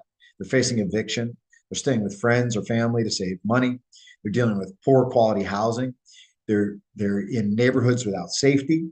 They're forced into situations that are unsafe, including the housing itself. They're forced into locations with poor access to transportation or good schools and other important things that we all need. Many of us are just one car accident or one health issue or one family death or one job loss away from housing instability. Slide, please. Current laws are not set up in favor to rebound from these experiences. Current loopholes allow predatory and unfair housing practices that make it difficult for individuals to recover and often push them into a cycle of compounding challenges. Practices such as requiring first and last month's rent to lease a unit create obstacles for the most vulnerable Marylanders to find safe and affordable shelter. Serial eviction filings driven by the lowest filing fees in the nation increase a family's housing costs by an average of 20%. These must be addressed to ensure we are protecting tenants and putting them on a pathway to housing stability, therefore financial stability, and ultimately creating opportunities for home ownership. Slide, please. Housing instability, I want to point out, disproportionately impacts some groups, highlighting inequities that exist in our communities and in our systems. So we must be conscious of these if we're going to counteract historical policies that robbed generations of families of wealth building through home ownership and disinvestment in their neighborhoods. And the share of cost burden by Maryland renters is clearly higher in Black and Hispanic populations. Slide, please. The white home ownership rate is 25 percentage points higher than the Black and Hispanic home ownership rate, a reflection that the dynamic, the situation is affecting not only instability, but also achievement and access to opportunity. Slide. In the face of a mounting crisis where housing instability is not just a challenge, but a crisis for far too many families, it's imperative to delve into tangible solutions. What would it take to truly extinguish the housing crisis? We can't afford, again, to tackle just one aspect and leave others unchecked. We have to turn up every dial and every solution to make meaningful progress. We need to expand financing tools available to produce more housing and to revitalize our neighborhoods and communities that have experienced significant historical disinvestment. We must also incentivize the development of additional housing units and reduce barriers that exist today to housing production. And finally, we must protect vulnerable renters from predatory practices and expand housing solutions for the most vulnerable Marylanders. As we navigate the complexities of this crisis, this affordability crisis, we must remember that behind every statistic, every chart, there are families and individuals, our constituents, striving for stability, for security, and the chance to build a better future, and they want to do it right here. Together, we have the power to redefine the narrative of housing in Maryland. Let our legacy be one of resilience, of compassion, and of change. I look forward to being your partner and working with you throughout this session. Thank you. Thank you very much, Mr. Secretary. We do have some questions. Somehow Delegate Stewart didn't have his hand up first, so we'll turn to Delegate Ruth. Thank you, Mr. Chair, and thank you, Secretary Day, for being here. And so I noticed on your last slide, I think you talked about the goal of incentivizing development of additional housing units and reducing barriers. And certainly we do need additional housing, but building housing units doesn't guarantee that they'll be affordable or attainable. And I'm just curious your thoughts about inclusionary housing and how we might make sure that as these new units are built, that at least some portion of them are affordable. Thank you, Delegate. You make such a good point. And I hope another takeaway from the presentation is that that the consequences of a supply crisis or a supply shortage and its impact on the affordability crisis that we're facing, it ultimately impacts the most vulnerable families most, the most vulnerable populations most. And so I believe firmly that it is not enough to simply address the situation and the problem that we see by adding supply, but we must add supply while simultaneously ensuring that while we're encouraging and incentivizing additional development in the right places, additional housing units in the right places for families, that we're ensuring a significant portion of that is affordable. So I couldn't agree with you more that that is an important facet of the work. Thank you so much. Thank you, Delegate Ruth. Delegate Stewart, there you are. Thank you, Mr. Chair. Yeah, I'm sorry for not being as quick on the trigger finger as Delegate Ruth. So first of all, really appreciate y'all coming. This was, I think both you, Mr. Secretary, as well as Mr. Cook deserve a lot of praise. This was a really good presentation. Just objectively, I think you hit a lot of really important points. The graphs were good, and it puts me in an awkward situation because I generally like to kind of be mean sometimes to the administration on presentations, but in this case, I really only have praise. The one point I did want to talk about a little bit more is homelessness, and I think that y'all were totally spot on to frame homelessness as a housing supply issue, and not as, I think, for what we thought of for far too long in this country as something that was about people's own individual defects or substance abuse or other problems having to deal with people. If that was the true driver of homelessness, if it really was all about people's personal problems or substance abuse or mental health issues, then West Virginia, which is a state that leads the country in mental health problems and addiction issues, would not have a top 5 lowest homelessness rate in the country. So I want to point that out, but I want to ask you, I looked at the captions or the footnotes about where the data is from, because literally 15 minutes before this hearing started, there was a new report that just came out. So I know that y'all probably have not seen it, unless you were kind of on Google during the previous rudely during the previous agency's presentation. But basically a report just came out about nationwide homelessness. They basically they released their annual report, and homelessness, according to the U.S. Interagency Council on Homelessness, spiked considerably in 2022 to the highest number on record. So I know, Mr. Secretary, you said that this has been, in Maryland, at least, a long-term decline, which, as far as I'm concerned, is definitely true. And in the United States as a whole, we had seen sort of gradual declines over the years. But apparently, as benefits fell off, as pandemic-related federal benefits ended, poverty also obviously rose, and apparently homelessness, as a result, has hit nationwide has hit the highest point ever. So my question is, after that long windup, have y'all seen any reflection of that in the 2022 data? Or I know one of the footnotes had a 2021 citation and one of them had a 2022 citations. And I just want to know, have you guys seen a similar spike in Maryland in 2022? And if not, is that because we just don't have the data in yet? Delegate Stewart, thank you so much. There's a lot I want to say. First of all, I deserve no credit for the excellent presentation. I shape these things, but there's a lot of talented people at DHCD behind them. I think, let me first say, I believe homelessness is a solvable condition. I believe having enough housing units for each American and each Marylander is a fundamental.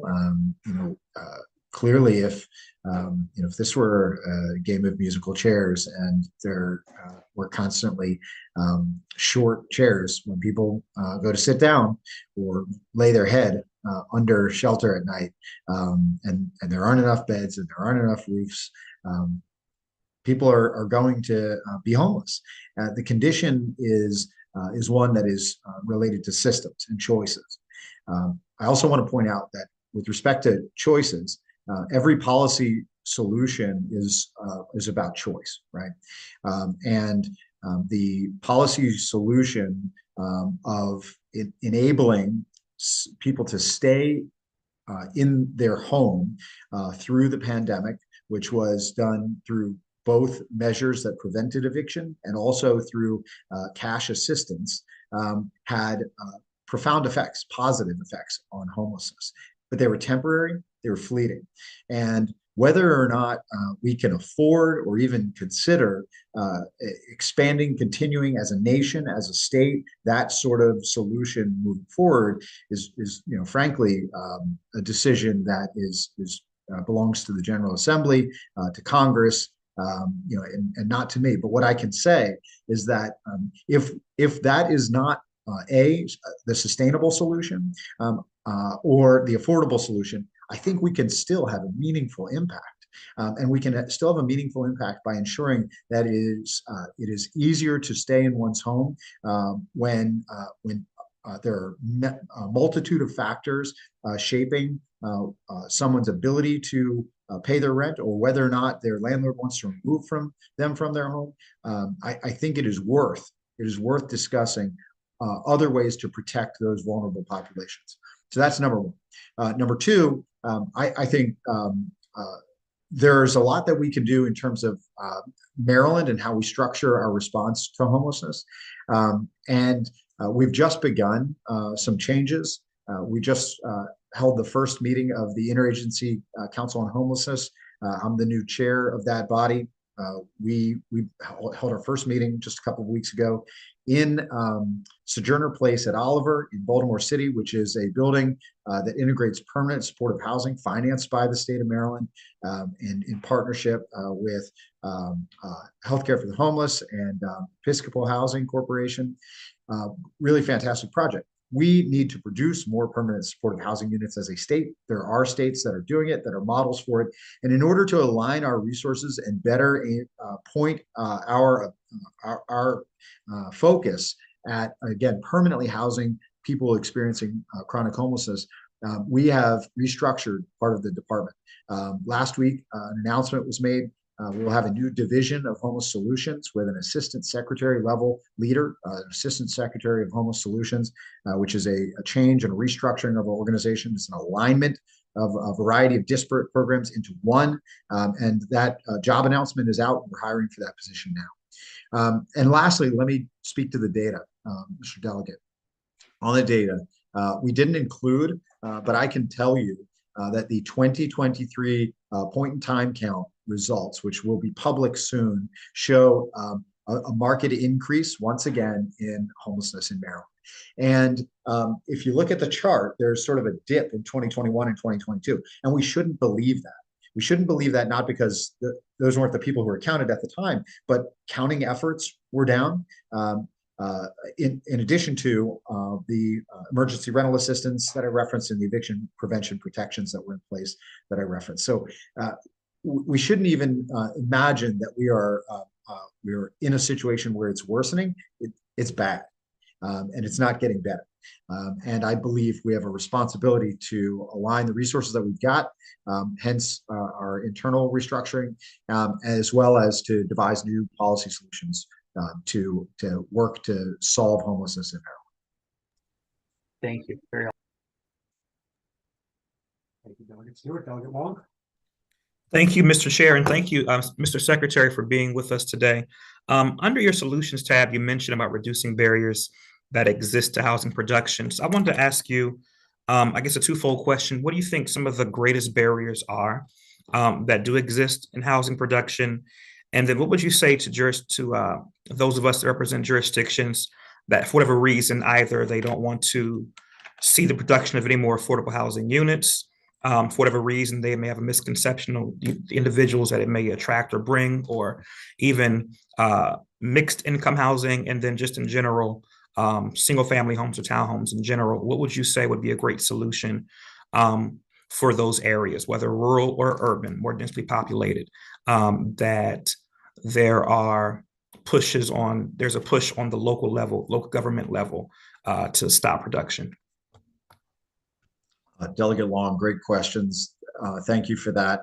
I'd start off by saying that the greatest barriers to housing production that are enshrined in the regulatory process are predictability.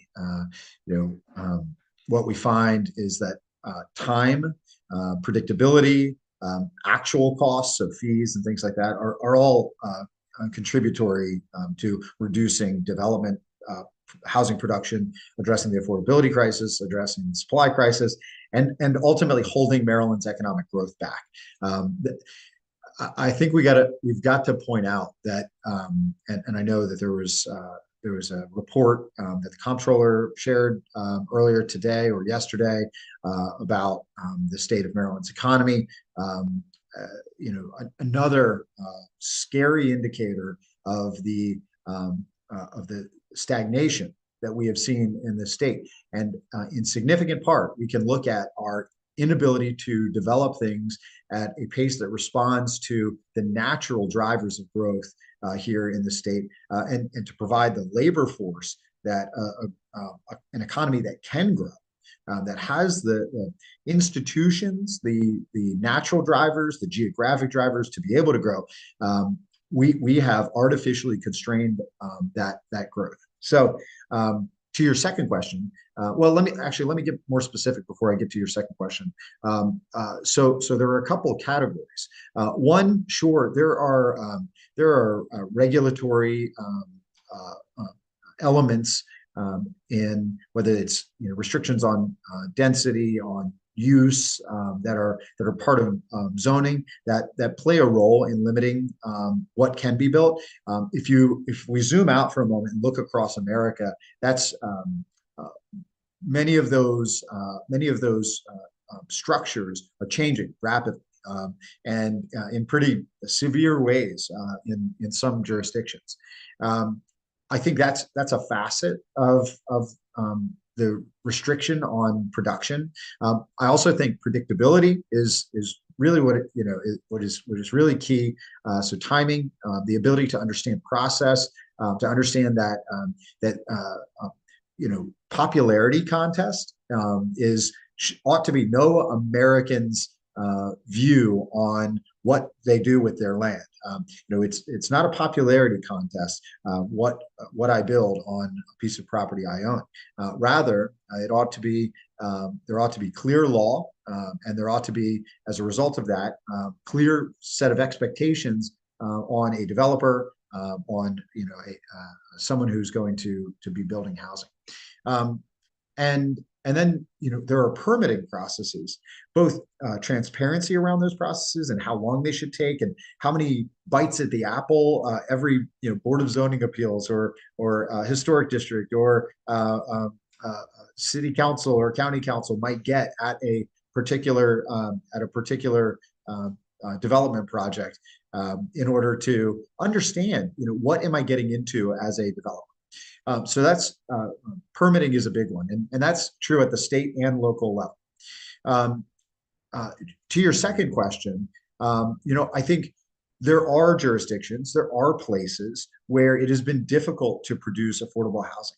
And I'd say first and foremost, look no further than government as the reason why communities may not want to accept or embrace the idea of affordable housing, low income, income restricted housing, however you want to phrase it. We have, pardon my language, we have built a lot of junk. We built a lot of crap.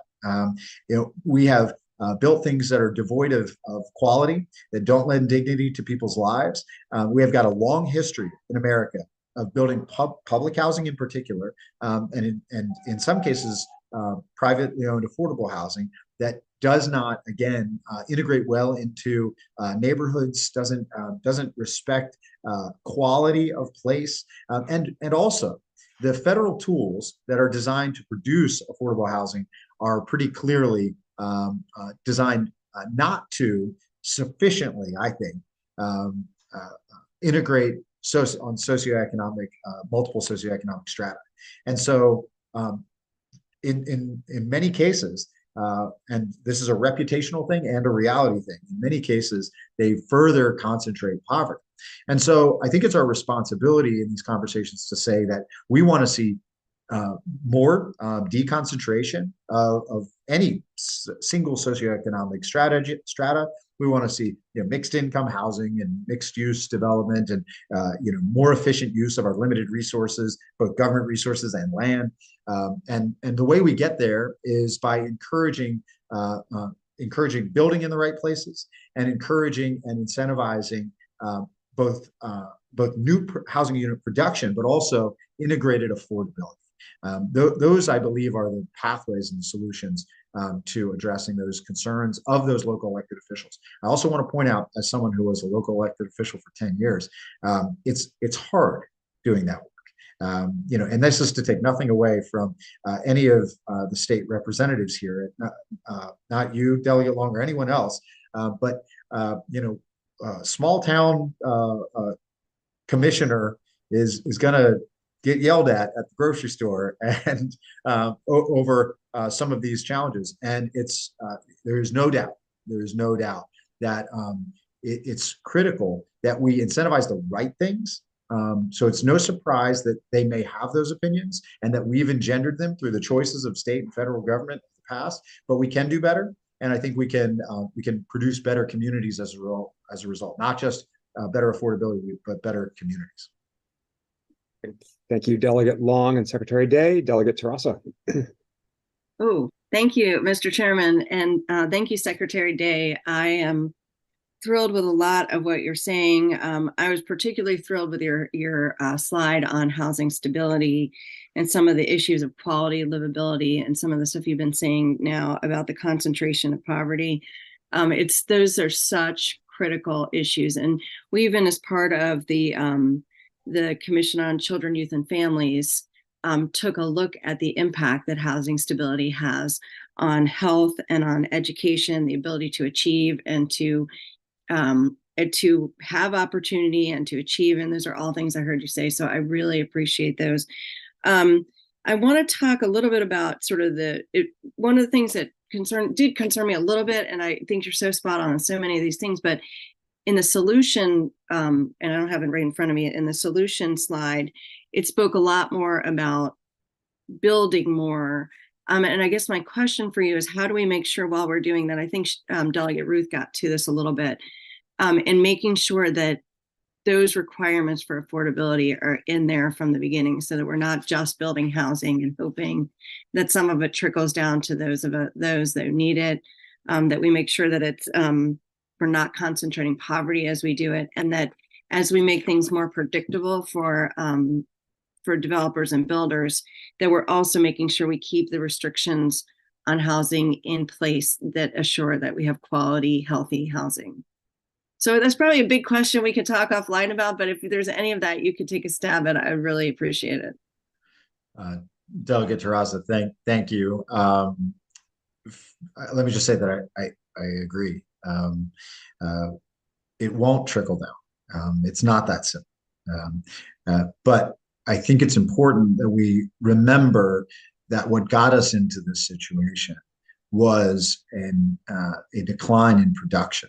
And so the supply shortage and the scarcity issue in the marketplace marched us on a pathway toward greater housing instability, greater homelessness, and greater effects on the most vulnerable populations. What will get us out of that is not just raw increase in production, but increase in production, acknowledging that we must simultaneously ensure that a significant part of that production is restricted for the lower income Maryland families who are in the worst situation.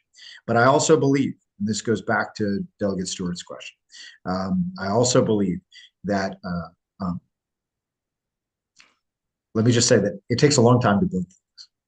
And as we go through the process of making Maryland a state that acknowledges the condition on Maryland families and the housing crisis and the housing affordability crisis that we're in a state that responds in meaningful and impactful ways, we've got to protect those vulnerable families today who are in untenable housing situations, that are in an aging housing stock that is not healthy, whether due to lead, whether due to asbestos, whether due to any number of factors, whether due to simply aging conditions and the need for critical repairs. You know as well as I do that that's affecting seniors, that's affecting families with young children, persons with limited mobility disproportionately. So I would just say that to your point and to the premise of your question, it's not enough to have a conversation about production.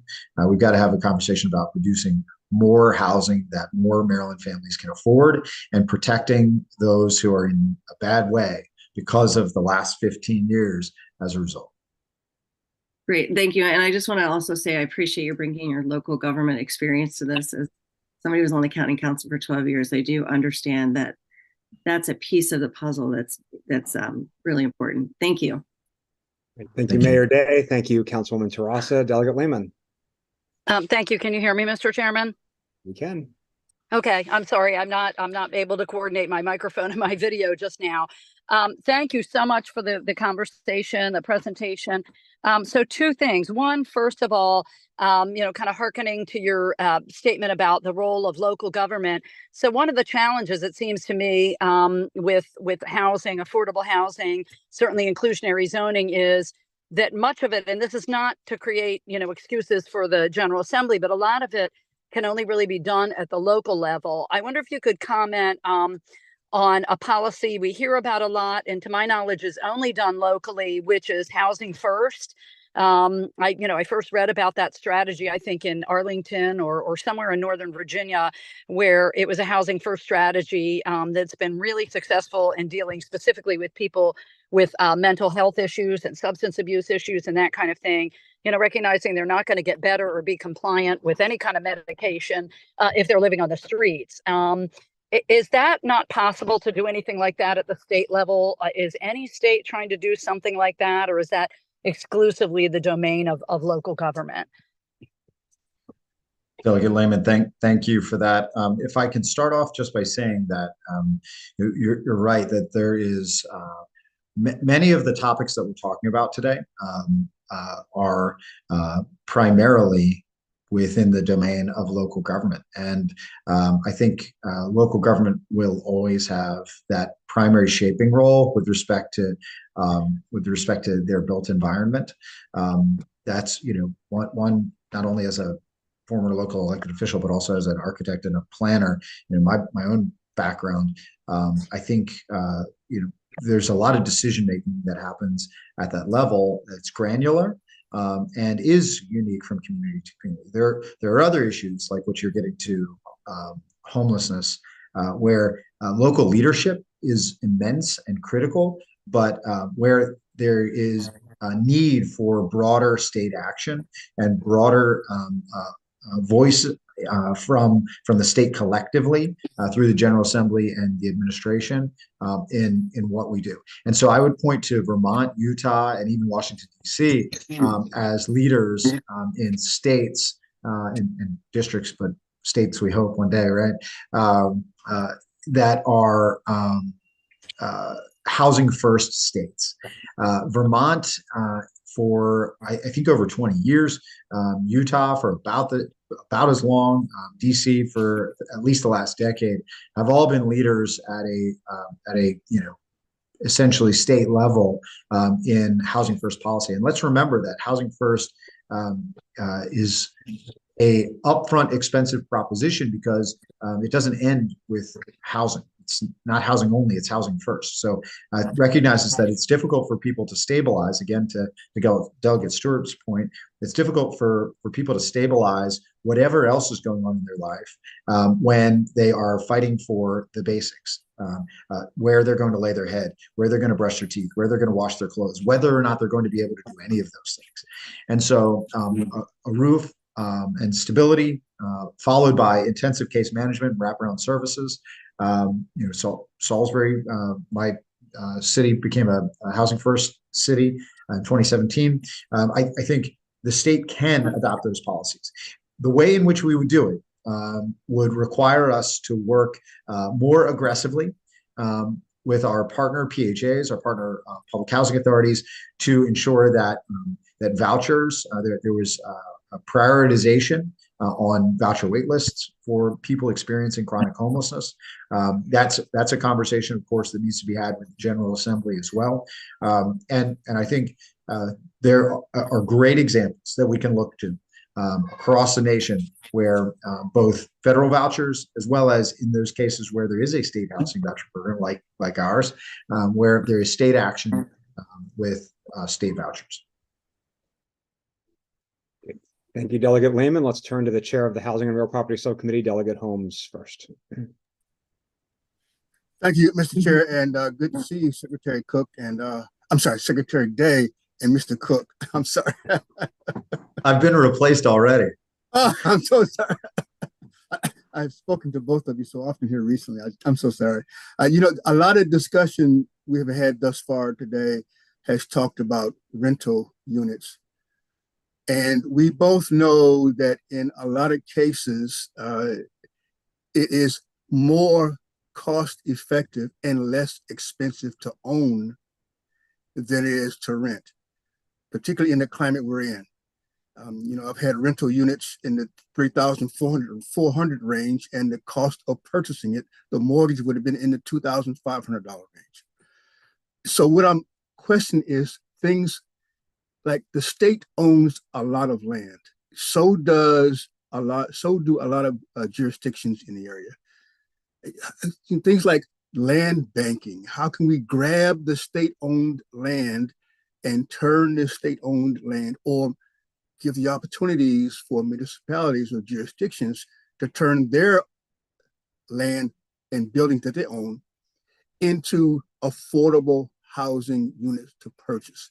What is that we can do to assist it, and give us some, and maybe there's some programs available at the state level for mortgage assistance and beef that up, those kinds of things. Like I said, the whole emphasis that I'm trying to get to is that in most cases, it's cheaper to own it than it is to rent it, but they've got to get over the hurdle first of the developer's cost, the down payment, etc.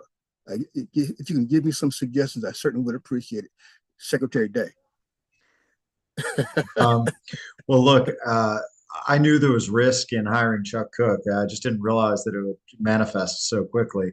Chuck, I like my job if I can keep it, please. No, Delegate Holmes, look, you know well that homeownership is, of course, a pathway to opportunity.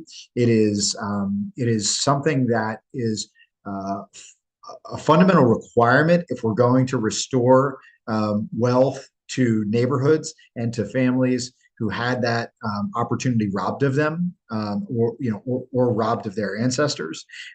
I think we have so much work to do on that front, and I'm proud of the work that is happening in the task force that you have created, which is the Appraisal Gap Task Force.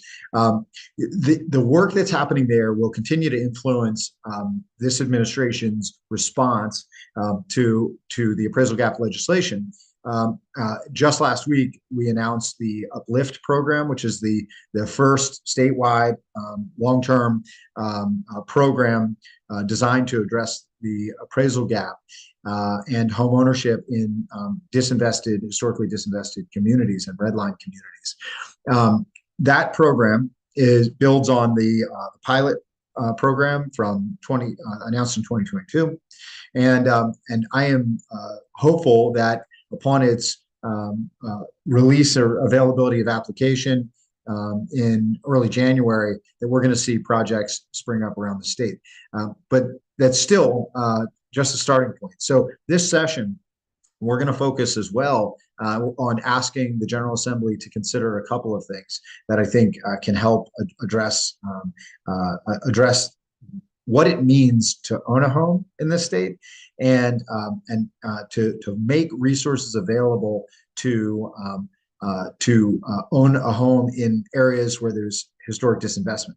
The ways in which we will do that is we believe that there is a critical geographic analysis that needs to be done of areas where federal and state policy deliberately disinvested through redlining, urban highway construction, urban renewal, and then a critical look at the existing conditions to see where progress has not been made, and then to target resources from the Maryland Mortgage Program, which is $1 billion mortgage program, to target additional resources, whether that's hopefully expanded appraisal gap funding or other resources into those locations to directly focus on home ownership. I also want to point out that there is a lot of risk to owning a home right now and in this state. And one of the conversations that we want to have with the General Assembly this year is looking at best models and best practices for protecting against tax sale of properties that have a very, very low lien on them and end up being ripped out from legacy homeowners on fixed incomes with limited means. And so I think it's a conversation where there's certainly nuance, but it's one worth having to protect those legacy homeowners, to ensure that families are able to hold on to these properties. And I will tell you, our new Division of Policy Strategy and Research has already begun looking hard at the disproportionate effects, particularly when you look at race, the disproportionate effects of confused and tangled title, and particularly in this state and in Baltimore City. But we want to begin to address those issues. It may take until next session to be able to have proposed solutions on that topic and others like it. But bottom line, Mr. Chair, is that we totally agree. Home ownership is absolutely critical. It ought to be more attainable, and it ought to be part of the solution in strengthening neighborhoods that were once deliberately robbed of ownership and wealth. Thank you, Mr. Secretary. Thank you, Mr. Chair. Thank you, Delegate Holmes. We're going to do a couple of second bite at the apple questions from Delegates Ruth and Terrassa, and then we're going to move on to the next panel. So Delegate Ruth, take it away. Thank you for the second bite at the apple, Mr. Chair. Secretary Day, thank you for all your great answers. This has been, really exciting to hear your responses and all your work. So I just wanted to follow up on your response to Delegate Long's question, where you talked about, reducing the barriers and like permitting, different levels of permitting. Certainly I think there are some, regulations that it makes sense to take a look at, like, for transit-oriented development, maybe parking regulations don't make sense anymore. But, a lot of regulations are there for a reason, to protect the environment, to protect the people who, are going to live in a residential unit. And also, there, so a lot of it's under the purview of local government, which I know you represented local government. So, sometimes that gets interpreted as there should be no regulation. And so I'm just interested in hearing your thoughts about how we go about that and what our role as state legislators is, in that, given that, a lot of that's the purview of local government. Delegate Ruth, that's, this is a really important topic to dive deeper into. You're right. And I'll try to be brief and just say that the conditions of the housing crisis are not bound to any one jurisdiction. They are broad. They are broad and multi-jurisdictional. And so I think to the extent that the state already in the state law and in the relationship that the state has to land, to the extent that the state has a role and a seat at the table, that seat has been fairly limited when it comes to housing. But I will point out that there is, I think the state has been at times very outcomes focused. For example, on this topic of housing production and how much you can build on land, the state has had a seat at the table on where we shouldn't build housing.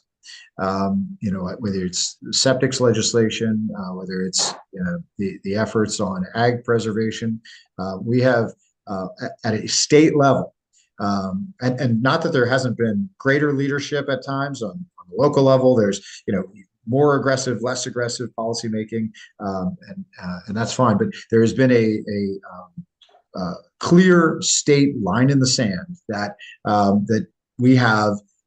We value agricultural production. We value our own smart growth legacy, and for the purposes of producing more economically healthy communities. and not wasting more dollars on stretched out infrastructure for the purposes of environmental sensitivity and ecologically sensitive areas. We have clearly said as a state that there are places where we shouldn't build significant amounts of housing. What we haven't done as a state is said, well, we should incentivize housing in the right places.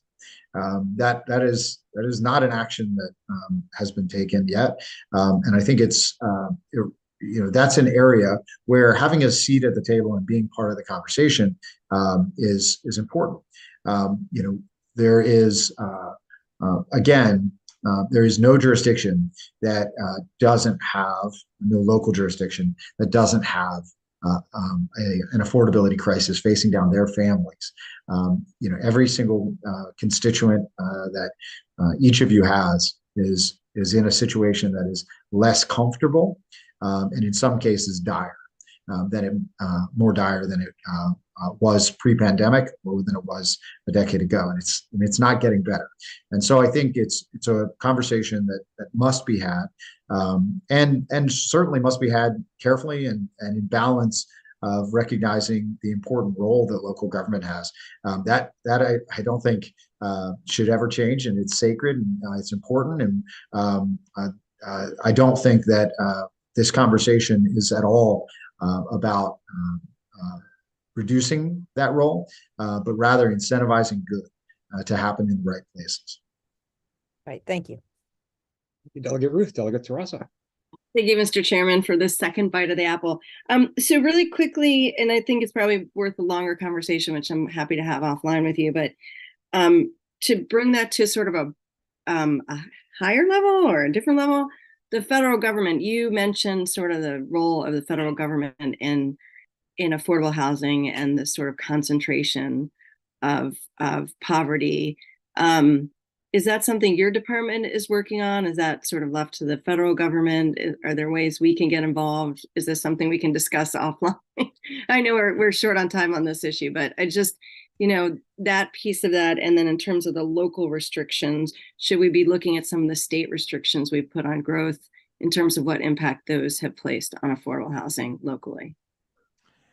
Delegate Terrassa, first on the question of deconcentrating poverty, I think there's a ton that we can influence at the state level.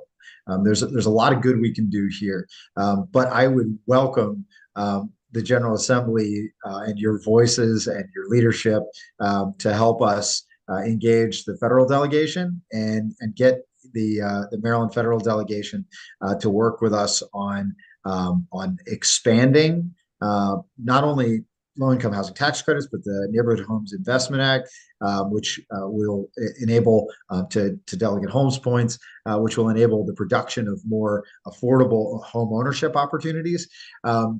Both of those actions and actions which support the production of mixed income housing and get us past the state of dribbling in a little affordability here or a little market rate there. That is, frankly, shaped most by federal policy. So I think we do have a lot of work ahead, and your voice would be important on that. At the state level, on regulations and permitting, we've identified a series of regulations that need to be addressed, that we'd like to see addressed. I think that some of those conversations will be before you this session, and it's beyond just housing issues. It's again really being a state that upholds its values while also being oriented toward growth and competitive with Virginia and Pennsylvania and our neighbors. Great, thank you very much. Thank you, Delegate Terrassa. Thank you, Mr. Secretary, to you and your team. We will now transition to Thank you, Mr. Chair. Local government panel, the Maryland Association of Counties. We're joined by Don Bochco. And from the Maryland Municipal League, we were joined by Angelica Bieli-Thupari, whose name I probably just butchered. I apologize. So with that, let me turn it over to Mako and MML. Thank you both for being here. So thank you, Mr. Chair, for having us. We're thrilled to be here. And Mr. Chair, you nailed my name perfectly. Thank you. So as the chairman said, Don Butchko with MACO, Angelica Bailey-Thrapari with MML, here to talk to you about housing. I think we can go to the next slide. So really quick, those of you who were in our briefing last year, this is the same warning you saw. Housing is unlike any other policy area. It's a massive sphere and we only have 15 minutes. So this discussion is not kind of comprehensive of the entire thing. Next slide, please.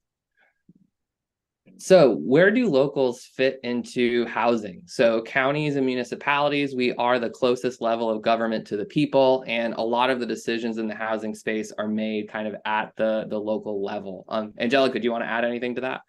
No, I think that's exactly it, Dom. We really are an integral part of it and of the process itself. And a common theme you'll always hear from MACO and MML is how important local authority is to being able to make the unique kinds of decisions that we are faced with. Yeah. So next slide, please. Awesome. So really, what is our role? And again, similar to last year, this is going to be really familiar, so I'm not going to spend too much time on this slide. One of our primary powers, we have land use, infrastructure, both the development of that and the operation of critical infrastructure, and then delivering and implementing programs. So first of all, shaping the look, smell, and feel of a community. We talk about density, we talk about kind of culture and everything else. A lot of those decisions are made at the local level. A lot of our recreational programs, our transportation, our water and sewer, even education funding. I see the asterisk there, that's unique for counties, but yes, that is decided at the local level. And then implementing, where do we want to encourage growth? During the COVID pandemic, when we were having the housing and eviction assistance, a lot of those were implemented by the actual county housing offices. And then a lot of social programs that we see to prevent homelessness, you primarily find at the county level, but again, with state and federal support. Next slide, please. All right, so major challenges. I love this slide because this kind of paints a broad picture of what we're dealing with. First thing I want to highlight is the bold text at the top. Housing is unlike any other policy area that we have dealt with before. It has so much overlap and is incredibly complex. And as the secretary was alluding to before, you can put out one fire, but you have 17 behind you, and all 17 are important and we have to hit them. So first, let's look at, we divided this up into kind of three major buckets that, how are we going to describe our challenges? So first and foremost, fixable. What can we take action on today that would make a difference in housing? And so more tools for local government. We talked about land banks. We talked about land banks this year and last year. I believe it was around 2018. I know Delegate Holmes can correct me on that one, but I believe it was around 2018 when land banking was brought to Maryland. We really haven't seen many jurisdictions act on that. There's some reforms that we can do around that to kind of make that tool better to adopt. We can incentivize the creation and preservation of affordable and attainable housing. That is a huge one. What do those incentives look like? A lot of them are financial, but some of them could be programmatic. Direct assistance. So again, the rental assistance expired last year. We are starting to see kind of a spike in people needing assistance. So anything we can do to prevent people from becoming homeless, really big. Same thing for home repairs and traditional housing. If someone is in a house and we can do everything to keep them there, that is really, really big. Another one on here is infrastructure. Infrastructure is probably one of the most critical parts of the housing conversation because it's more than just four walls and a roof. So we have water and sanitation. Some of our jurisdictions are starting to meet their cap for what their wastewater facilities can kind of clean and produce, and that's going to have an impact on how much density and how much more growth we can have in those areas. Power and electrification. We are pushing forward for electrification. Half of my day has been about talking solar. I saw that you guys were talking about that before. That plays into housing. Where do we have to kind of drive development? How are we going to build the housing? What's that going to look like with climate change? Schools, parks, hospitals.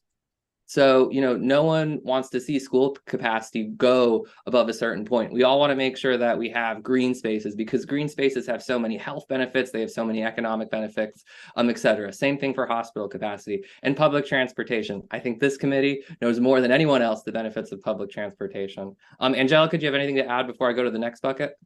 I think that's absolutely perfect. The infrastructure piece is really, really important. And you'll see it throughout most of our conversation. We truly value new opportunities for housing and economic development generally, but the limitations of existing infrastructure are very, very real.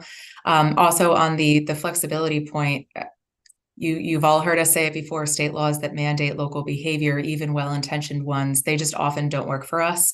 Our members are far too diverse in every way. Everyone has different financial resources, different relationships with local developers, different infrastructure needs and concerns, and relationships with their local housing authorities.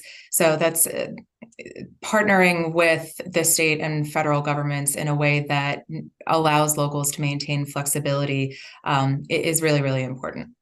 Yeah. Ditto there. So next bucket really quick, major trade-offs. So first one, fixable. These are the things that if we make investments in certain decisions, we can fix them today. Major trade-offs. So this is one where we're going to have some, tough decisions. So state and local regulations. So building codes. How safe do we want to make our buildings? What do we prioritize versus not prioritize? I know that Delegate Stewart has a pretty interesting bill around kind of the fire code and the number of stairwells you need. And that's something that we're going to have a discussion. Stuff like that.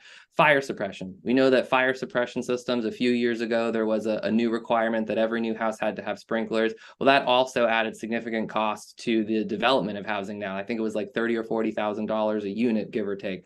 Adequate public facilities. I mean, you're going to keep seeing this. This fits into the infrastructure, and you can see the item right under this is also infrastructure. We have to make a decision between what are we willing to bear and what is the minimum standard of service that, we want to have. And are we going to have more investment in that so we can keep that up, or do we want to lower that expectation? That is a very hard decision. And then building energy performance standards. So again, we're pushing for electrification. We're pushing to respond to climate change. And so, are we going to prioritize production? Are we going to prioritize other goals?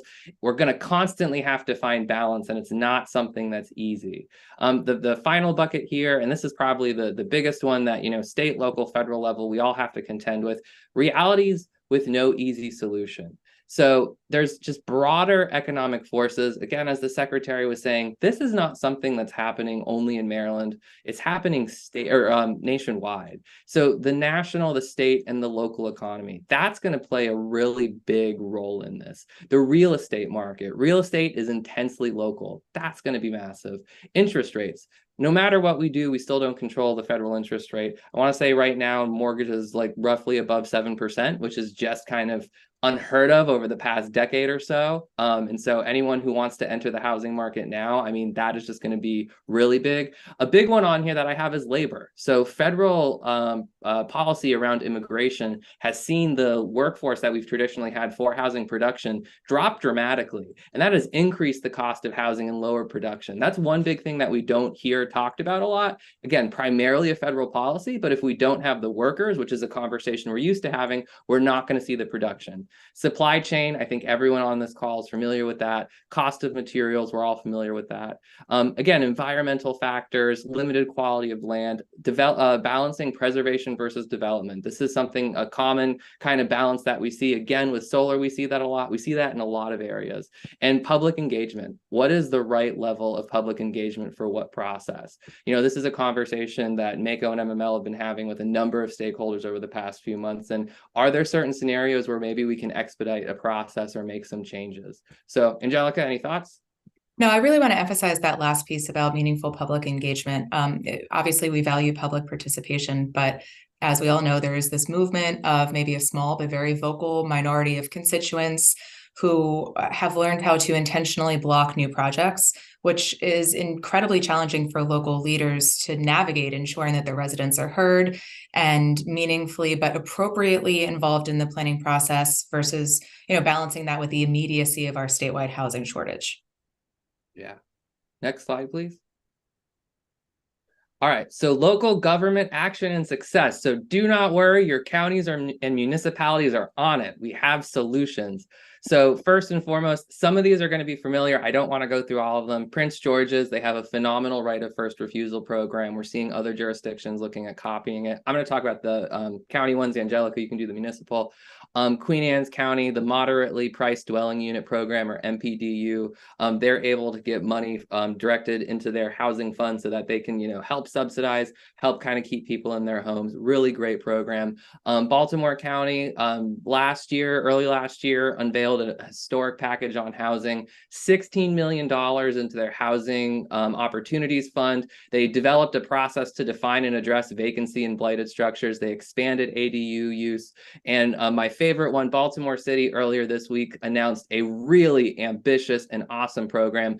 $3 billion over 15 years, 300 million coming directly from the city itself. They want to redevelop at minimum over 37,000 properties. For context, they have 14,000 that are vacant or abandoned. So this would entirely wipe that out, as well as redeveloping a lot of existing properties or kind of creating new units. What I will say too, that 37,000 number, that's actually at a minimum. That's their minimum projection. This can go up.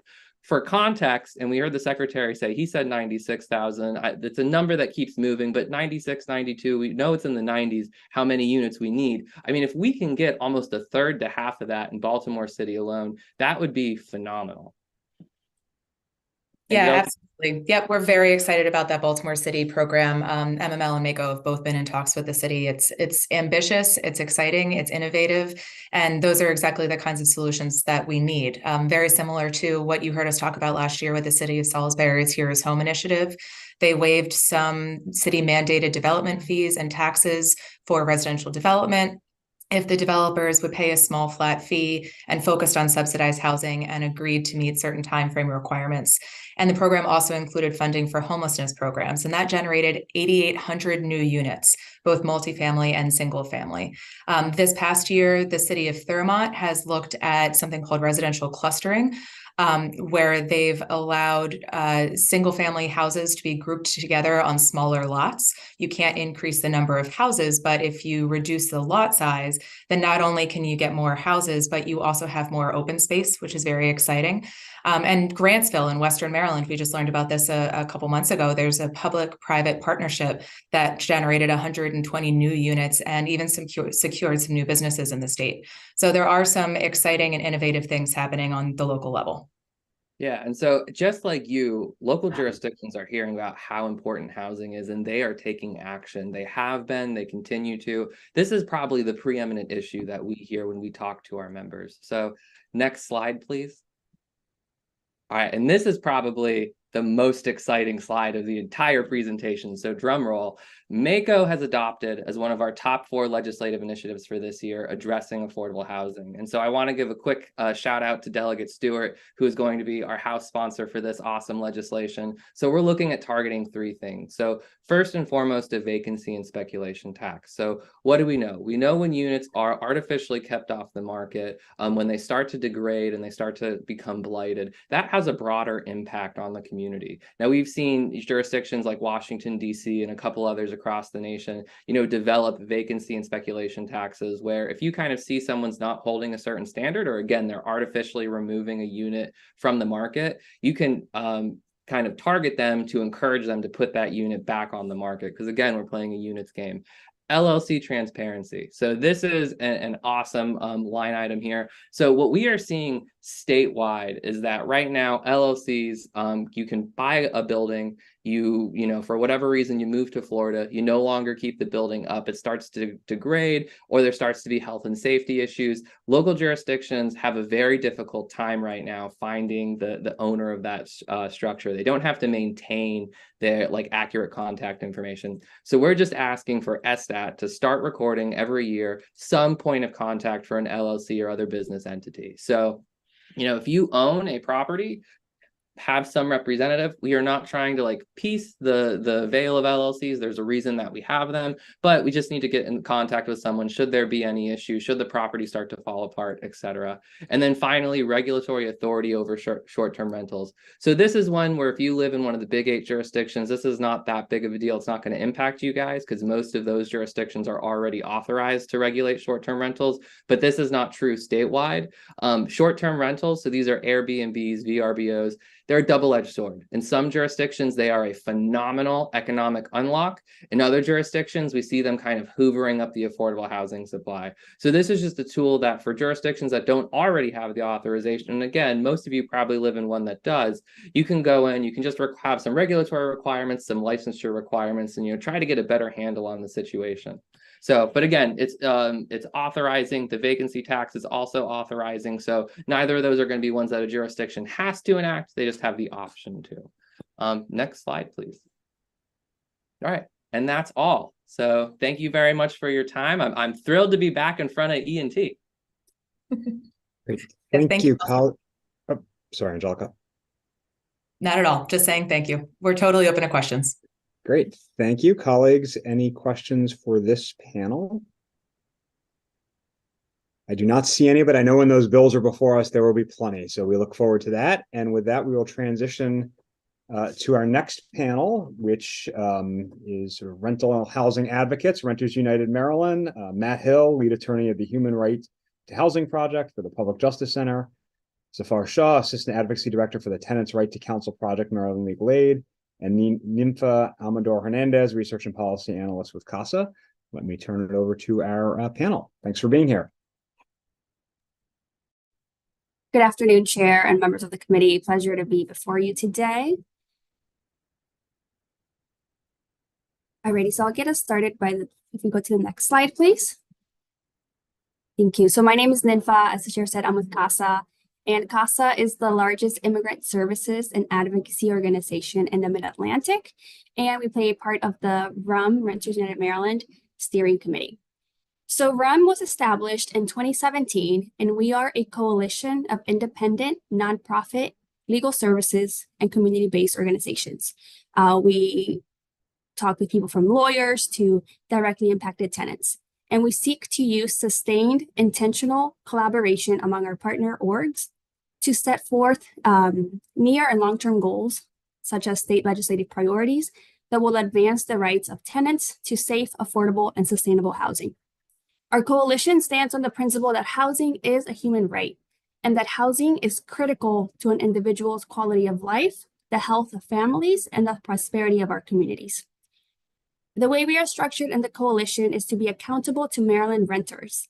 And we do this by using an intersectional analysis of equity and building inclusive and equitable participation by all impacted communities. Our vision in Maryland is a Maryland in which renters live in safe and affordable housing and have a security of tenure. We are excited to be here with you today and to share with the committee what we have done and what we seek to do to ensure that our tenants in Maryland have access to safe and affordable housing. And now I'll pass it over to my colleague, Matt. Thank you, Ninfa. Next slide, please. So I want to start with some good news. This committee, the General Assembly, was a leader, has been a leader in reducing the number of failure to pay rent complaint filings in the state of Maryland.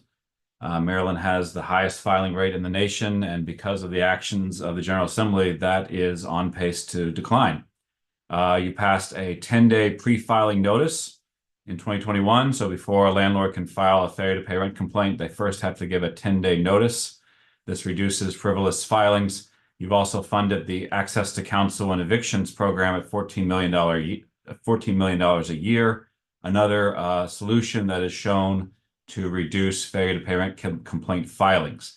If you go to the next slide, please.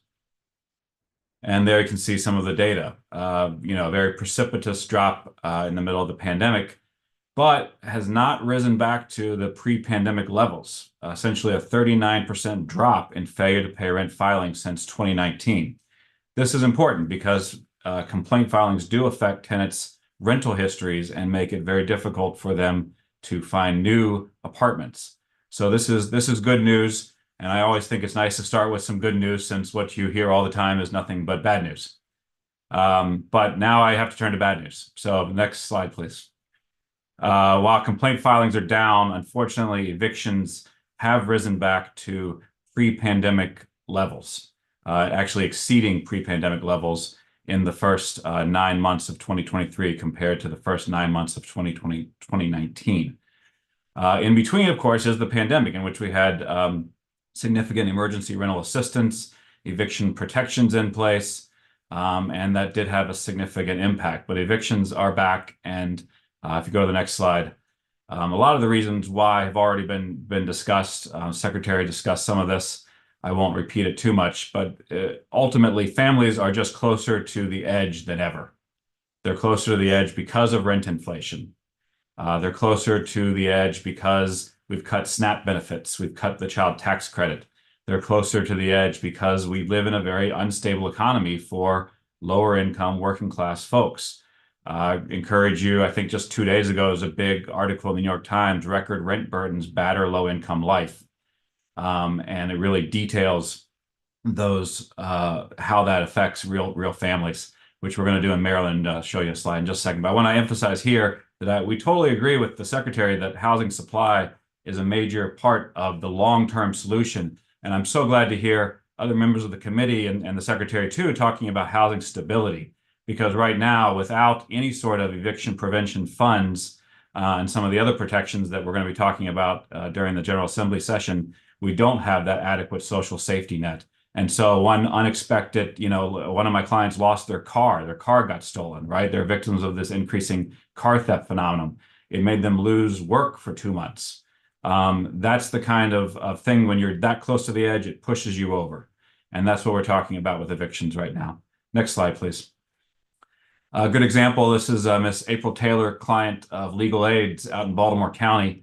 Works right now in a McDonald's, working 50 hours a week, has a teenage son at home. She's been homeless before. She lost some of her hours because of construction on the restaurant. And again, because she's living so close to the edge, she could not absorb that financial impact. And so she's now facing an eviction. There's no eviction prevention funding. And she's really concerned because now her son's a little older and they're not even going to be able to stay in the same shelter, assuming she could even find a shelter bed. But again, she's got a job. She's working 40, 50 hours a week, but she doesn't have anything to get over this financial setback she experienced. Next slide. This is Magdalena Escobar, CASA member, had a significant financial impact short term, and it really impacted her kids. Her kids didn't want to go to school. They weren't doing very well in school. They were worried about an eviction for months. She did get eviction prevention assistance, eviction prevention funds, and her kids are extremely happy, and now they're doing really well in school. So we know what works, and eviction prevention funds in that sense work. Next slide. We also talked a little bit about righting racial wrongs and eviction prevention. New data, this is using the DHCD data and putting it on top, overlay census tract map in Maryland by race. And so there's just no doubt that eviction prevention has a disparate impact on Black and brown households. And that's due to literally centuries of economic and housing discrimination in our state and in our nation. And when you look at the eviction prevention program that Maryland had, helped over 100,000 households, 73% of those households identified as Black, 71% identified as female-led. Again, another recent article in the New York Times said that 1 in 4 Black children in these rental households face the threat of eviction in a typical year. It's truly horrifying. And so, really hope that the General Assembly will dig into these issues and pass meaningful policies to address these wrongs. I'll turn it over to my colleague Zuffer.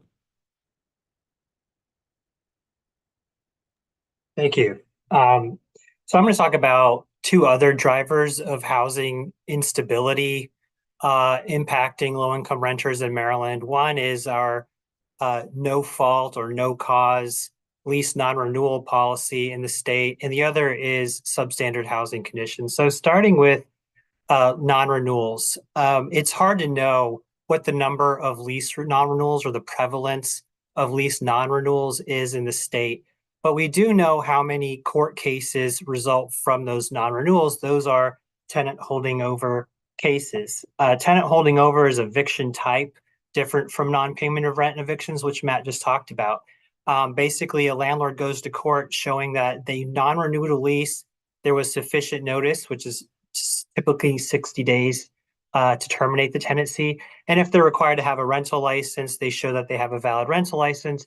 And then the landlord will nearly always win their case to evict the tenant. And so the takeaway there is that the law in Maryland does not require a reason for lease non-renewal. That's not part of the case.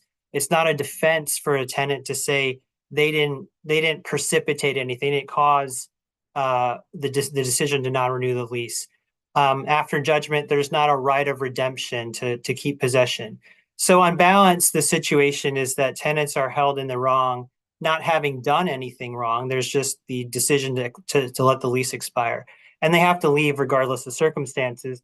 The one caveat to that is the state's anti-retaliation law, which is Real Property 208.1, which protects tenants from lease non-renewal that occurs as a punishment for some type of protected activity like complaining about conditions. But not all activities are protected, and more to the point, protection doesn't apply to many leases. The law applies to non-periodic tenancies. So for your typical lease, which is the one term of 12-month lease without an automatic renewal, the landlord can virtually retaliate all they want. So this process gives landlords kind of the trump card to avoid having to prove a higher burden in other types of eviction cases or to get around tenant protections. Next slide. This chart shows the precipitous increase in filings of tenant holding over cases since before the pandemic. So before the shutdown in March 2020 to August 2020, the monthly average of tenant holding over cases was 247 cases across the state per month. And since August 2020 and through August of this year, that increase, that averages out to 536 per month, which is a 117% increase, which has just held steady for a very long time. Next slide. As Matt was discussing for evictions in the non-payment context, the threat of eviction for tenant holding over cases also disparately impacts Black communities. In this slide, again, using DHCD's new data dashboard, we see the top 5 zip codes in terms of tenant holding over warrants to evict from June to October. These are all Baltimore and Prince George's County renter-heavy zip codes. In 4 of the 5 zip codes, you see that Black households make up 79% or higher of all renter households facing that eviction for tenant holding over. Next slide. Nationally, the story from census data this summer is that nearly half of renter households were under significant pressure to move during the past 6 months. 9% of households said that they were threatened with eviction or told to leave separate from any reason due to non-payment. And so 1 in 10 households reported they did in fact leave. Non-white households were more likely to experience that pressure or to leave, to actually leave. Next slide. So in that same data set, this is really interesting. Almost 4 in 10 renter households said that the pressure to move arose from the landlord's failure to make repairs. Generally speaking, in Maryland, we have 3 solutions to this situation that would avoid someone having to vacate their property because of substandard conditions. But each of them notably has shortcomings. Code enforcement, for instance, does not regulate mold hazards. Few counties regulate heat hazards by requiring air conditioning. The implied warranty of habitability could be a remedy. It's a contractual remedy, but many judges will not hear that type of claim from a tenant in district court because it's not expressed in statute. And so judges favor instead the rent escrow procedure, which is a prospective type of remedy to get repairs done. The tenant typically has to pay rent into the account. It's supposed to be prospectively, but most judges order all alleged arrears paid just to begin the case, which drastically reduces the number of tenants who will use that procedure. Additionally, rent escrow deals with individual units in a silo, and so for that reason doesn't effectively handle building-wide defects. Next slide. So you see, in Maryland this year, we'll see about 2,000 rent escrow cases by the end of the year. That's pretty typical on average.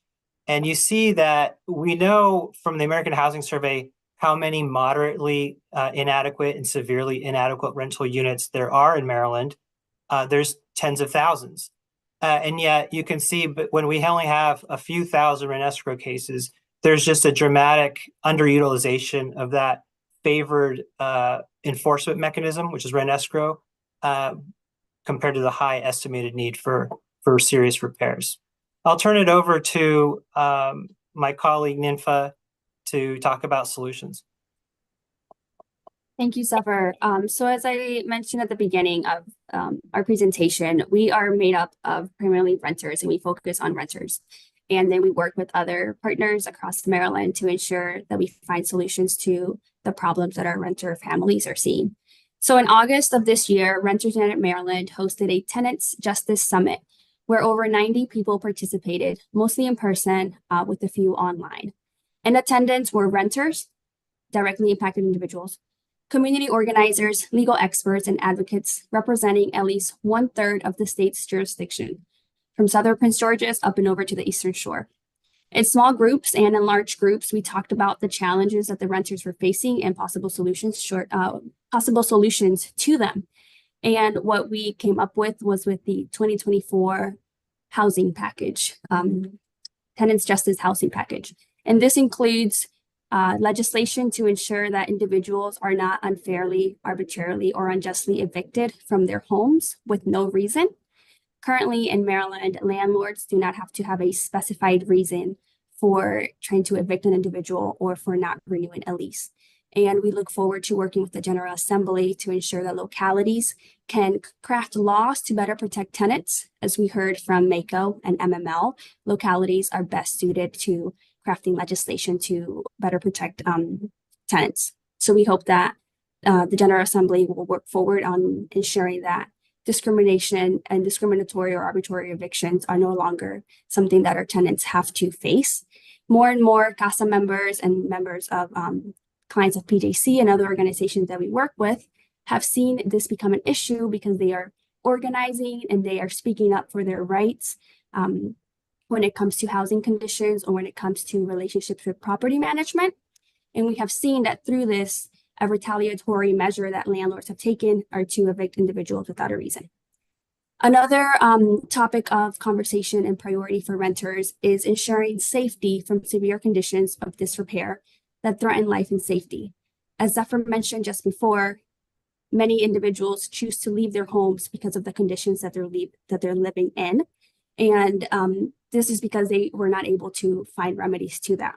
So we want to ensure that any tenants who are living in multi-unit complexes are able to safely and have a streamlined process to getting their repairs done, and that their landlords are not taking action and not providing safe and affordable housing that they should be. Once again, as mentioned earlier in the call today, a house is more than just 4 walls and a roof.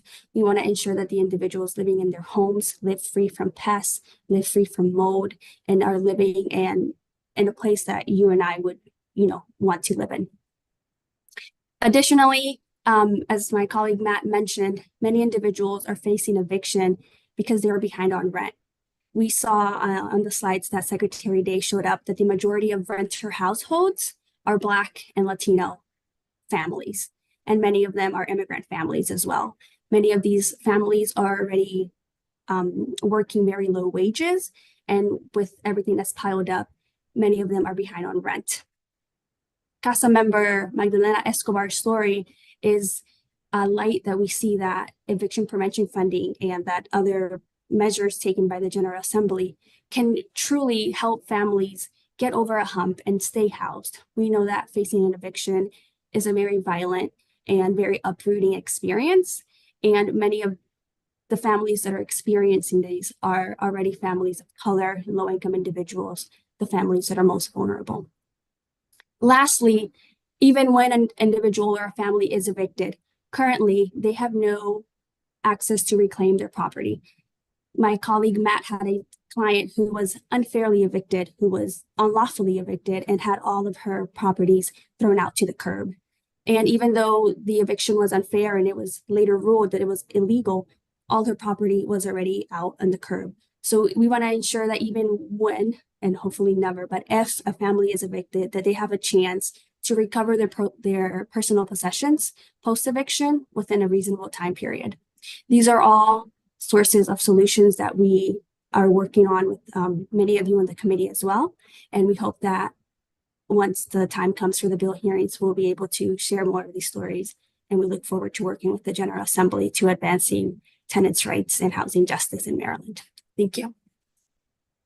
Great. Thanks to all three of you for your presentation, and we look forward to further discussion of those bills in this coming legislative session. Are there any questions from my colleagues?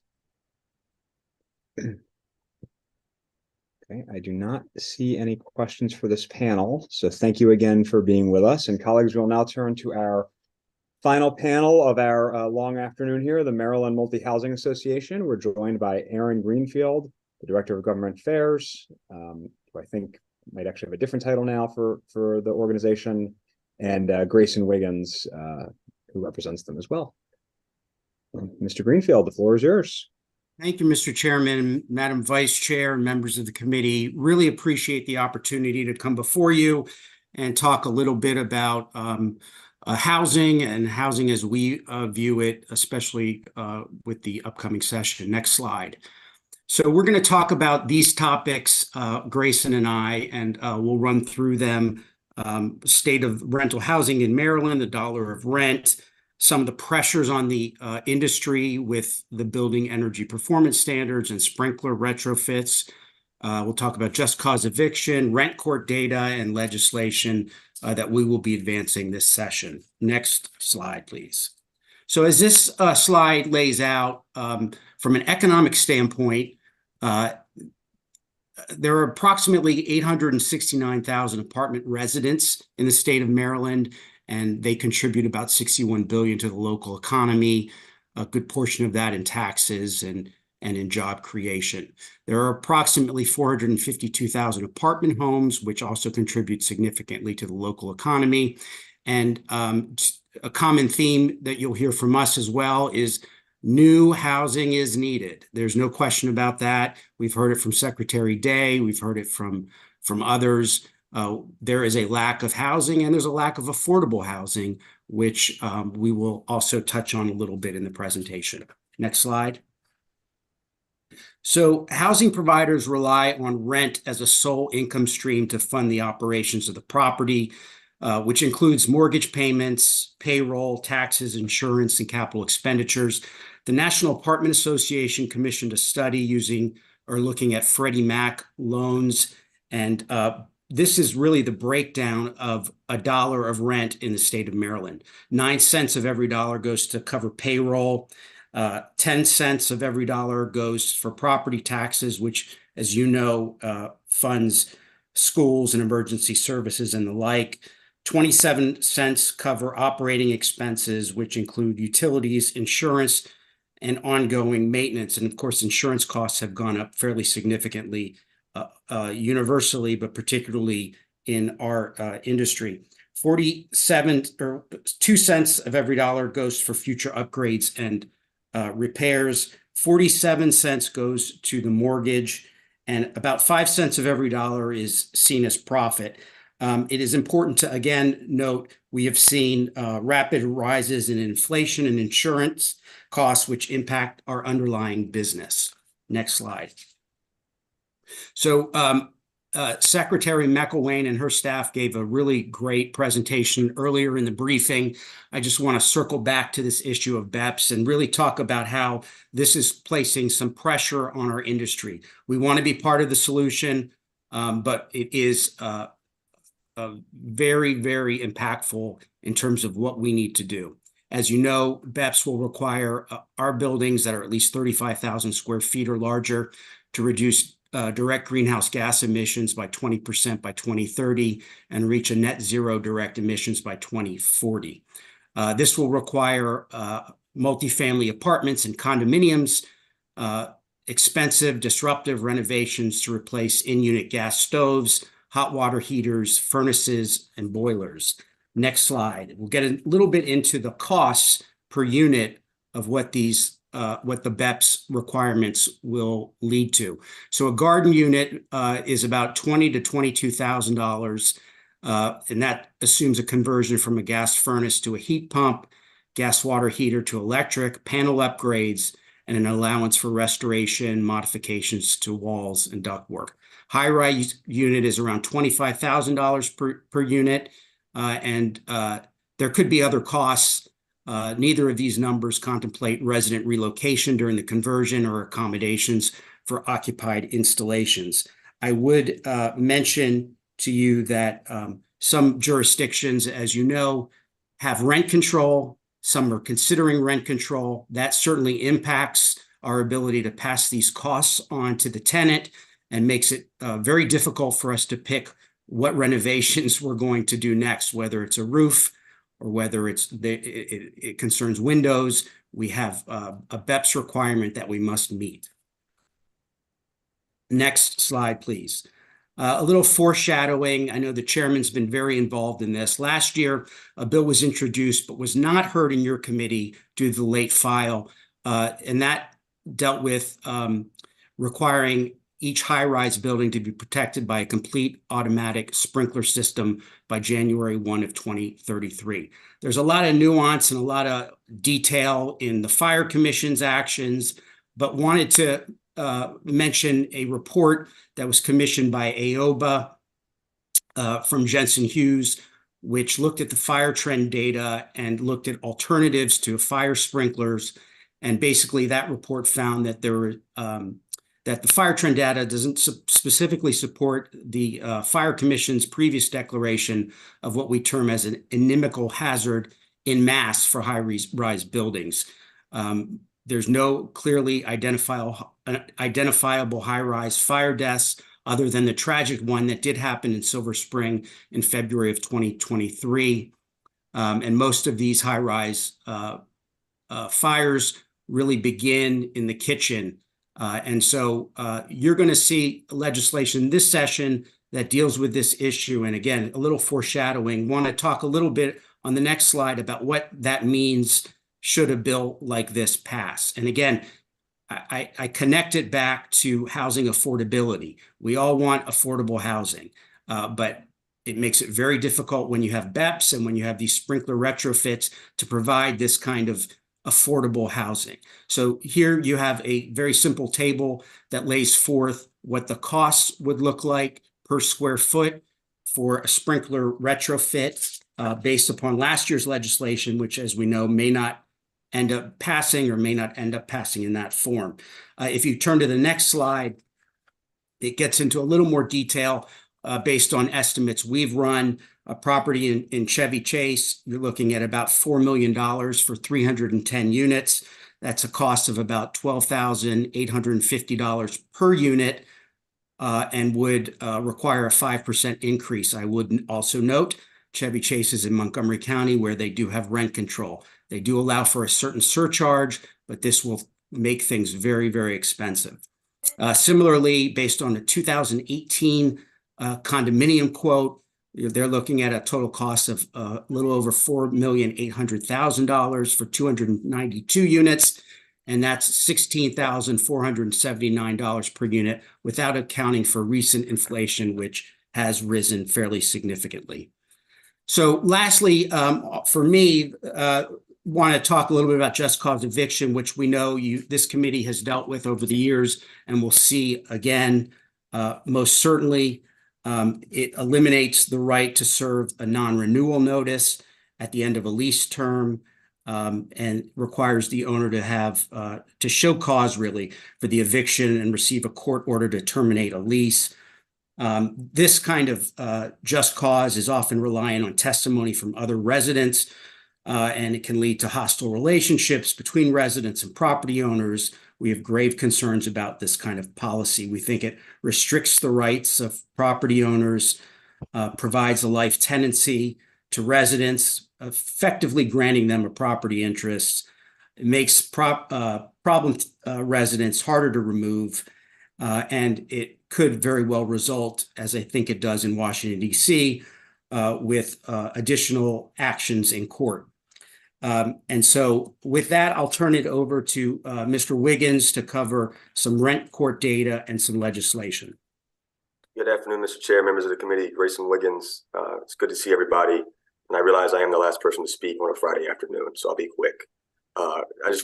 This slide covers some quick facts on the rent court data in the state of Maryland. You heard Mr. Hill say that evictions are up in 2023 compared to 2019. We would dispute that. I think what Mr. Hill did was he took the last 6 months of 2019 and then tried to annualize it compared to 2023.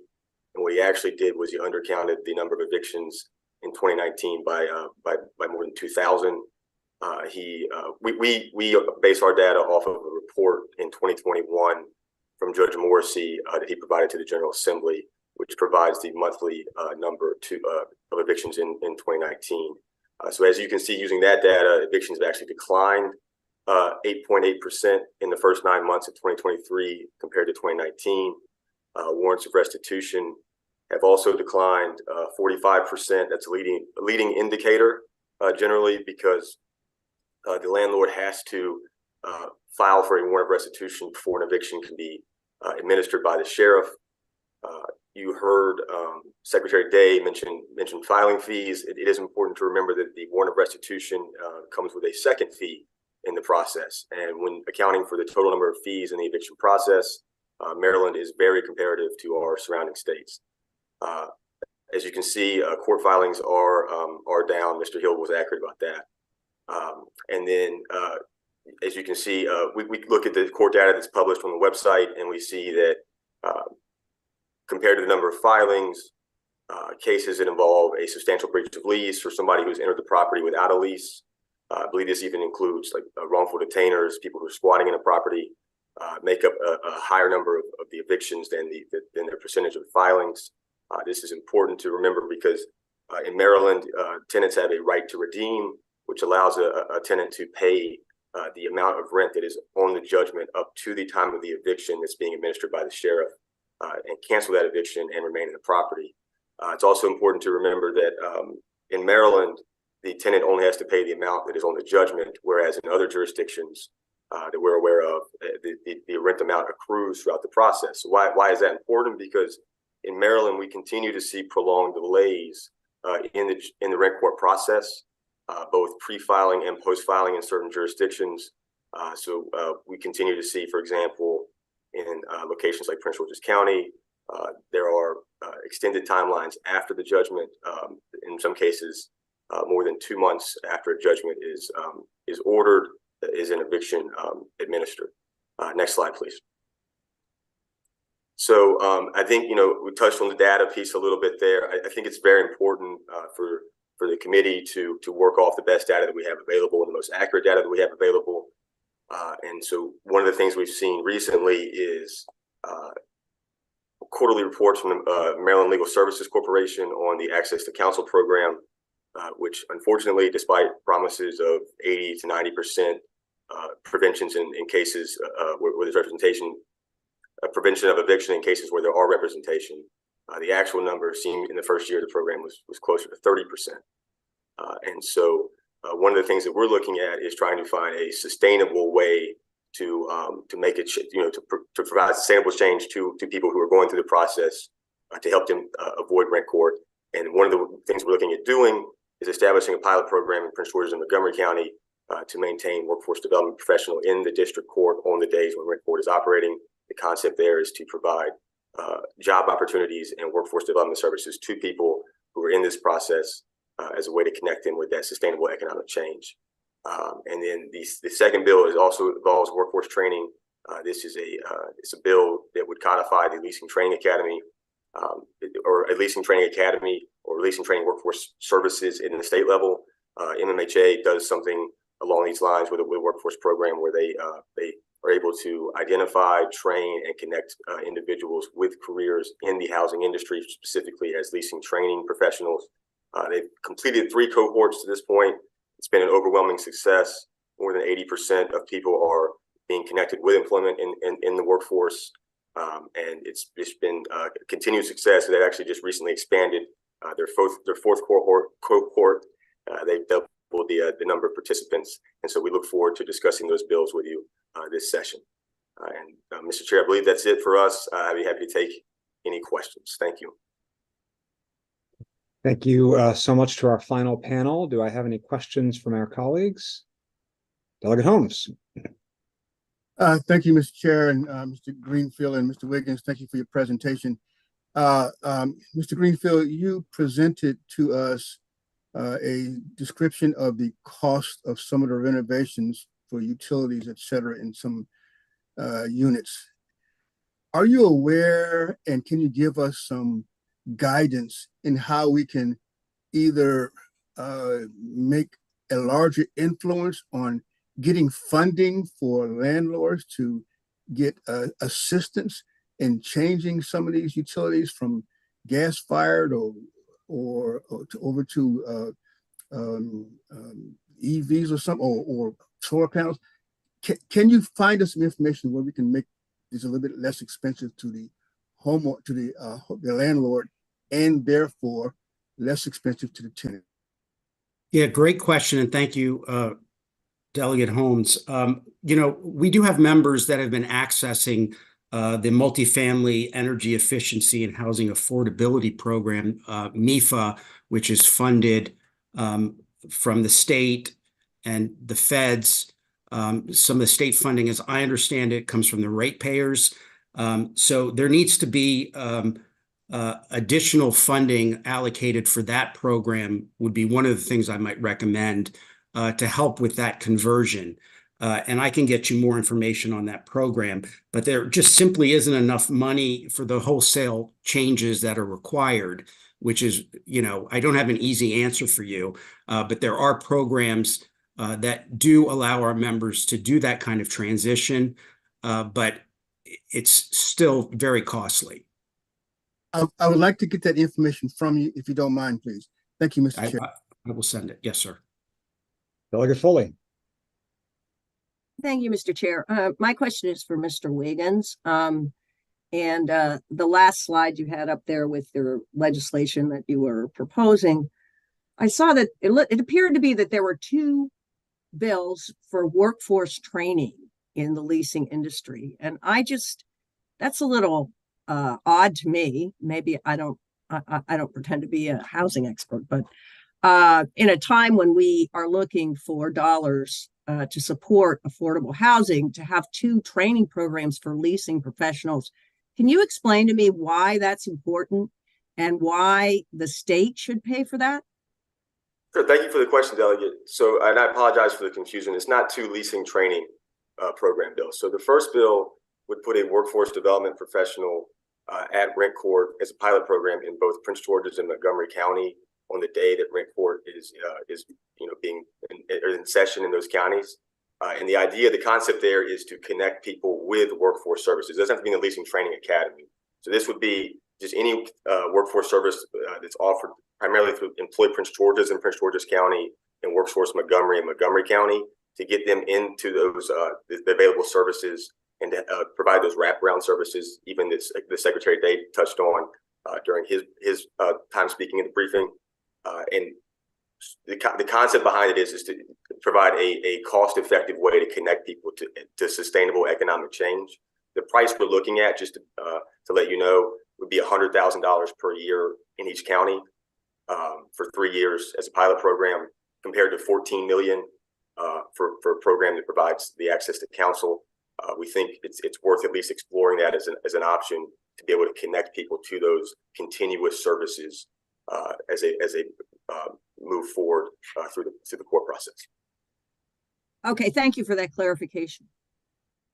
Thank you, Delegate Foley. Delegate Ruth. Thank you, Mr. Chair. So I also want to ask about the workforce development component of this. And when somebody is in rent court, doesn't that seem a little late to be getting them into workforce development programs? Or is this tied in some way to some sort of allowing them to stay in their housing for some period of time if they get involved in these workforce development programs? Because if they're on the verge of being evicted, it makes it even harder to participate in a program like that. So it's a great question, Delegate Ruth. And so what we find is that the vast majority of filings ultimately are not executed, right? Because of that right to redemption that Maryland has, where tenants can pay and stay up to the time of the eviction. And so the idea is to get them connected at rent court. In Prince George's County, just to give you an example, we often see cases that take 2 to 3 months after the day in rent court before the eviction is administered or even scheduled. So there is a prolonged time even after the judgment to get people not only connected to services, but to job opportunities too. And so one of the things that a place like Employ Prince George's does, which full disclosure is one of my clients, is they connect people not only to workforce services, but directly to jobs. And the idea there is to get these people connected to employment, create that sustainable change where they're not returning back to rent court, because now they have sustainable employment that allows them to pay the rent and to provide for themselves and their family. I get that, and I appreciate that clarification. And you know, my dad had a house that he rented out, you know, that was an extra house, and at one point one of his tenants lost a job, and rather than you know, moving towards evicting them, he asked them for a resume, and he sort of passed it around to his connections and tried to help them find, you know, a job. So I think that that's a laudable goal, but even 2 or 3 months doesn't seem like a lot of time to you know, find this, especially when you're, you know, trying to deal with not being able to pay your rent already. And so I guess this may be more appropriate to discuss when, you know, when you bring the legislation forward for a hearing, but would there be any consideration of, you know, some sort of, you know, allowing 6 months if they participate in a program or something like that? Yeah, I mean, I think you raised a good point. I would say it's wonderful for your father. I think I respectfully deal with landlords a lot who can't afford that. They use the money to pay a mortgage, and they can't wait multiple months because they themselves become behind on the mortgage. You know, the services are not going to be dependent upon you being in rent court that day. The services are available now. The idea, though, is to get somebody in that courthouse for relatively little money from the state's perspective that can, again, identify who these individuals are and get them connected to those wraparound services.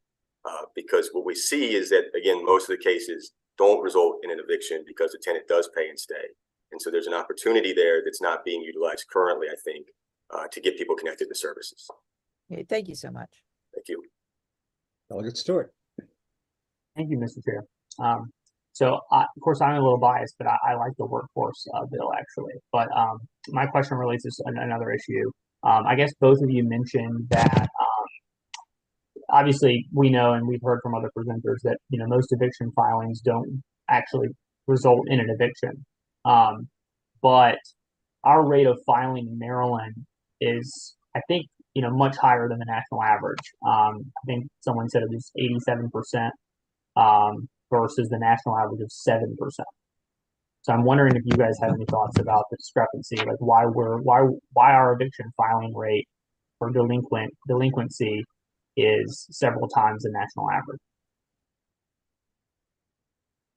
I do. Aaron, do you want to answer it? I'd be happy to take a crack. No, I think you can take it. I think there are a number of issues, though, Delegate, including the right of redemption, including the inability for us to do accumulated rent over a period of time. But Mr. Wiggins, I'd turn it over to you. No, I think Aaron hit the nail on the head. The rights of redemption is the first thing that comes to mind. In Maryland, we have a process in place that really facilitates redemption and helps residents redeem their right to the property through payment. I would just note too that you know, Secretary Day touched on this for a bit. The filing fee aspect in Maryland. So just so everybody's aware, in other states that have higher filing fees, tenants are required to pay that fee, and so it's passed on. And so in Maryland, the lower fee actually makes it easier for the resident to redeem their right to the property. It's on its face counterintuitive, you would think, but when it plays out in the process, it actually creates situations where residents are in fact redeeming at a higher rate. And so I think, you know, that's one of the reasons that you're seeing a higher number of filings. Can I ask just a quick follow-up, Mr. Chair? I know that I'm literally Mr. Wiggins and I are literally holding everyone up from enjoying their weekend here. So let me just help me understand the incentives here. So Maryland has a really generous right to redemption. I get that. So what you guys are, I guess, I feel like that could cut both ways, but obviously I'm just dumb. But like, I feel like it could cut both ways, because if I know that a tenant, if I'm a landlord and I know that a tenant who's not paying their rent can redeem really easily, I guess what you guys are saying is the incentive is therefore to just file evictions as a matter of course, because if they have a right to redeem, then, you know, we might as well, because we're going to whiff a lot because they're going to redeem at the last minute. I could see it cut the other way, which is, well, if they're going to have a right to redeem anyway, why waste court resources or waste time as a landlord going through the court process? Why not try to work this out of court if they're going to have this strong right of redemption? You see what I'm saying? Well, Delegate, Well, yeah, that makes a lot of sense. I'm sorry, Grace. That makes a lot of sense, but they've been given, keep in mind, they've been given, they know what that rent is due each month. They've been given a 10-day notice. So they've been given plenty of time, a third of the month to pay the rent. And it is our only ability to repossess property is through the failure to pay rent process. We're not given it any other way. So you ply them with a 10-day notice. Again, they already know the rent is due the first of the month. You give them the 10-day notice. You can't file until the 11th. And again, I would also mention not just the right of redemption, but the fact that we are unable to, when we file a failure to pay rent action, it's only for 1 month. So if it takes us 4 months to get into court, we can't at court amend that document, or the court won't allow us to amend it to capture 4 months of rent. So there are individual months that get filed as a result. I hope that I made that clear. Yeah, so I think to Aaron's point, he's talking about future rent. The courts often won't award that, and so what you're seeing is in Maryland, what maybe 4 filings would be 1 filing in Virginia, for example. And so the process it basically creates a situation where the landlord has to file multiple times, where in Virginia they would only have to file once, for example. Okay, that's helpful. I appreciate it. Well, thank you to this panel, and thank you to everybody for a substantive afternoon. Appreciate all the presenters, all the members. Also want to shout out the staff, Trish and Rebecca Stryer, and our 3 analysts, Ben, Patrick, and Kristen, for all your hard work. I don't think this committee will be meeting again before the legislative session. So happy holidays to everybody, and look forward to seeing you in the new year in Annapolis. With that, we are adjourned. Everyone have a great weekend. Great weekend. Happy holidays. Happy holidays.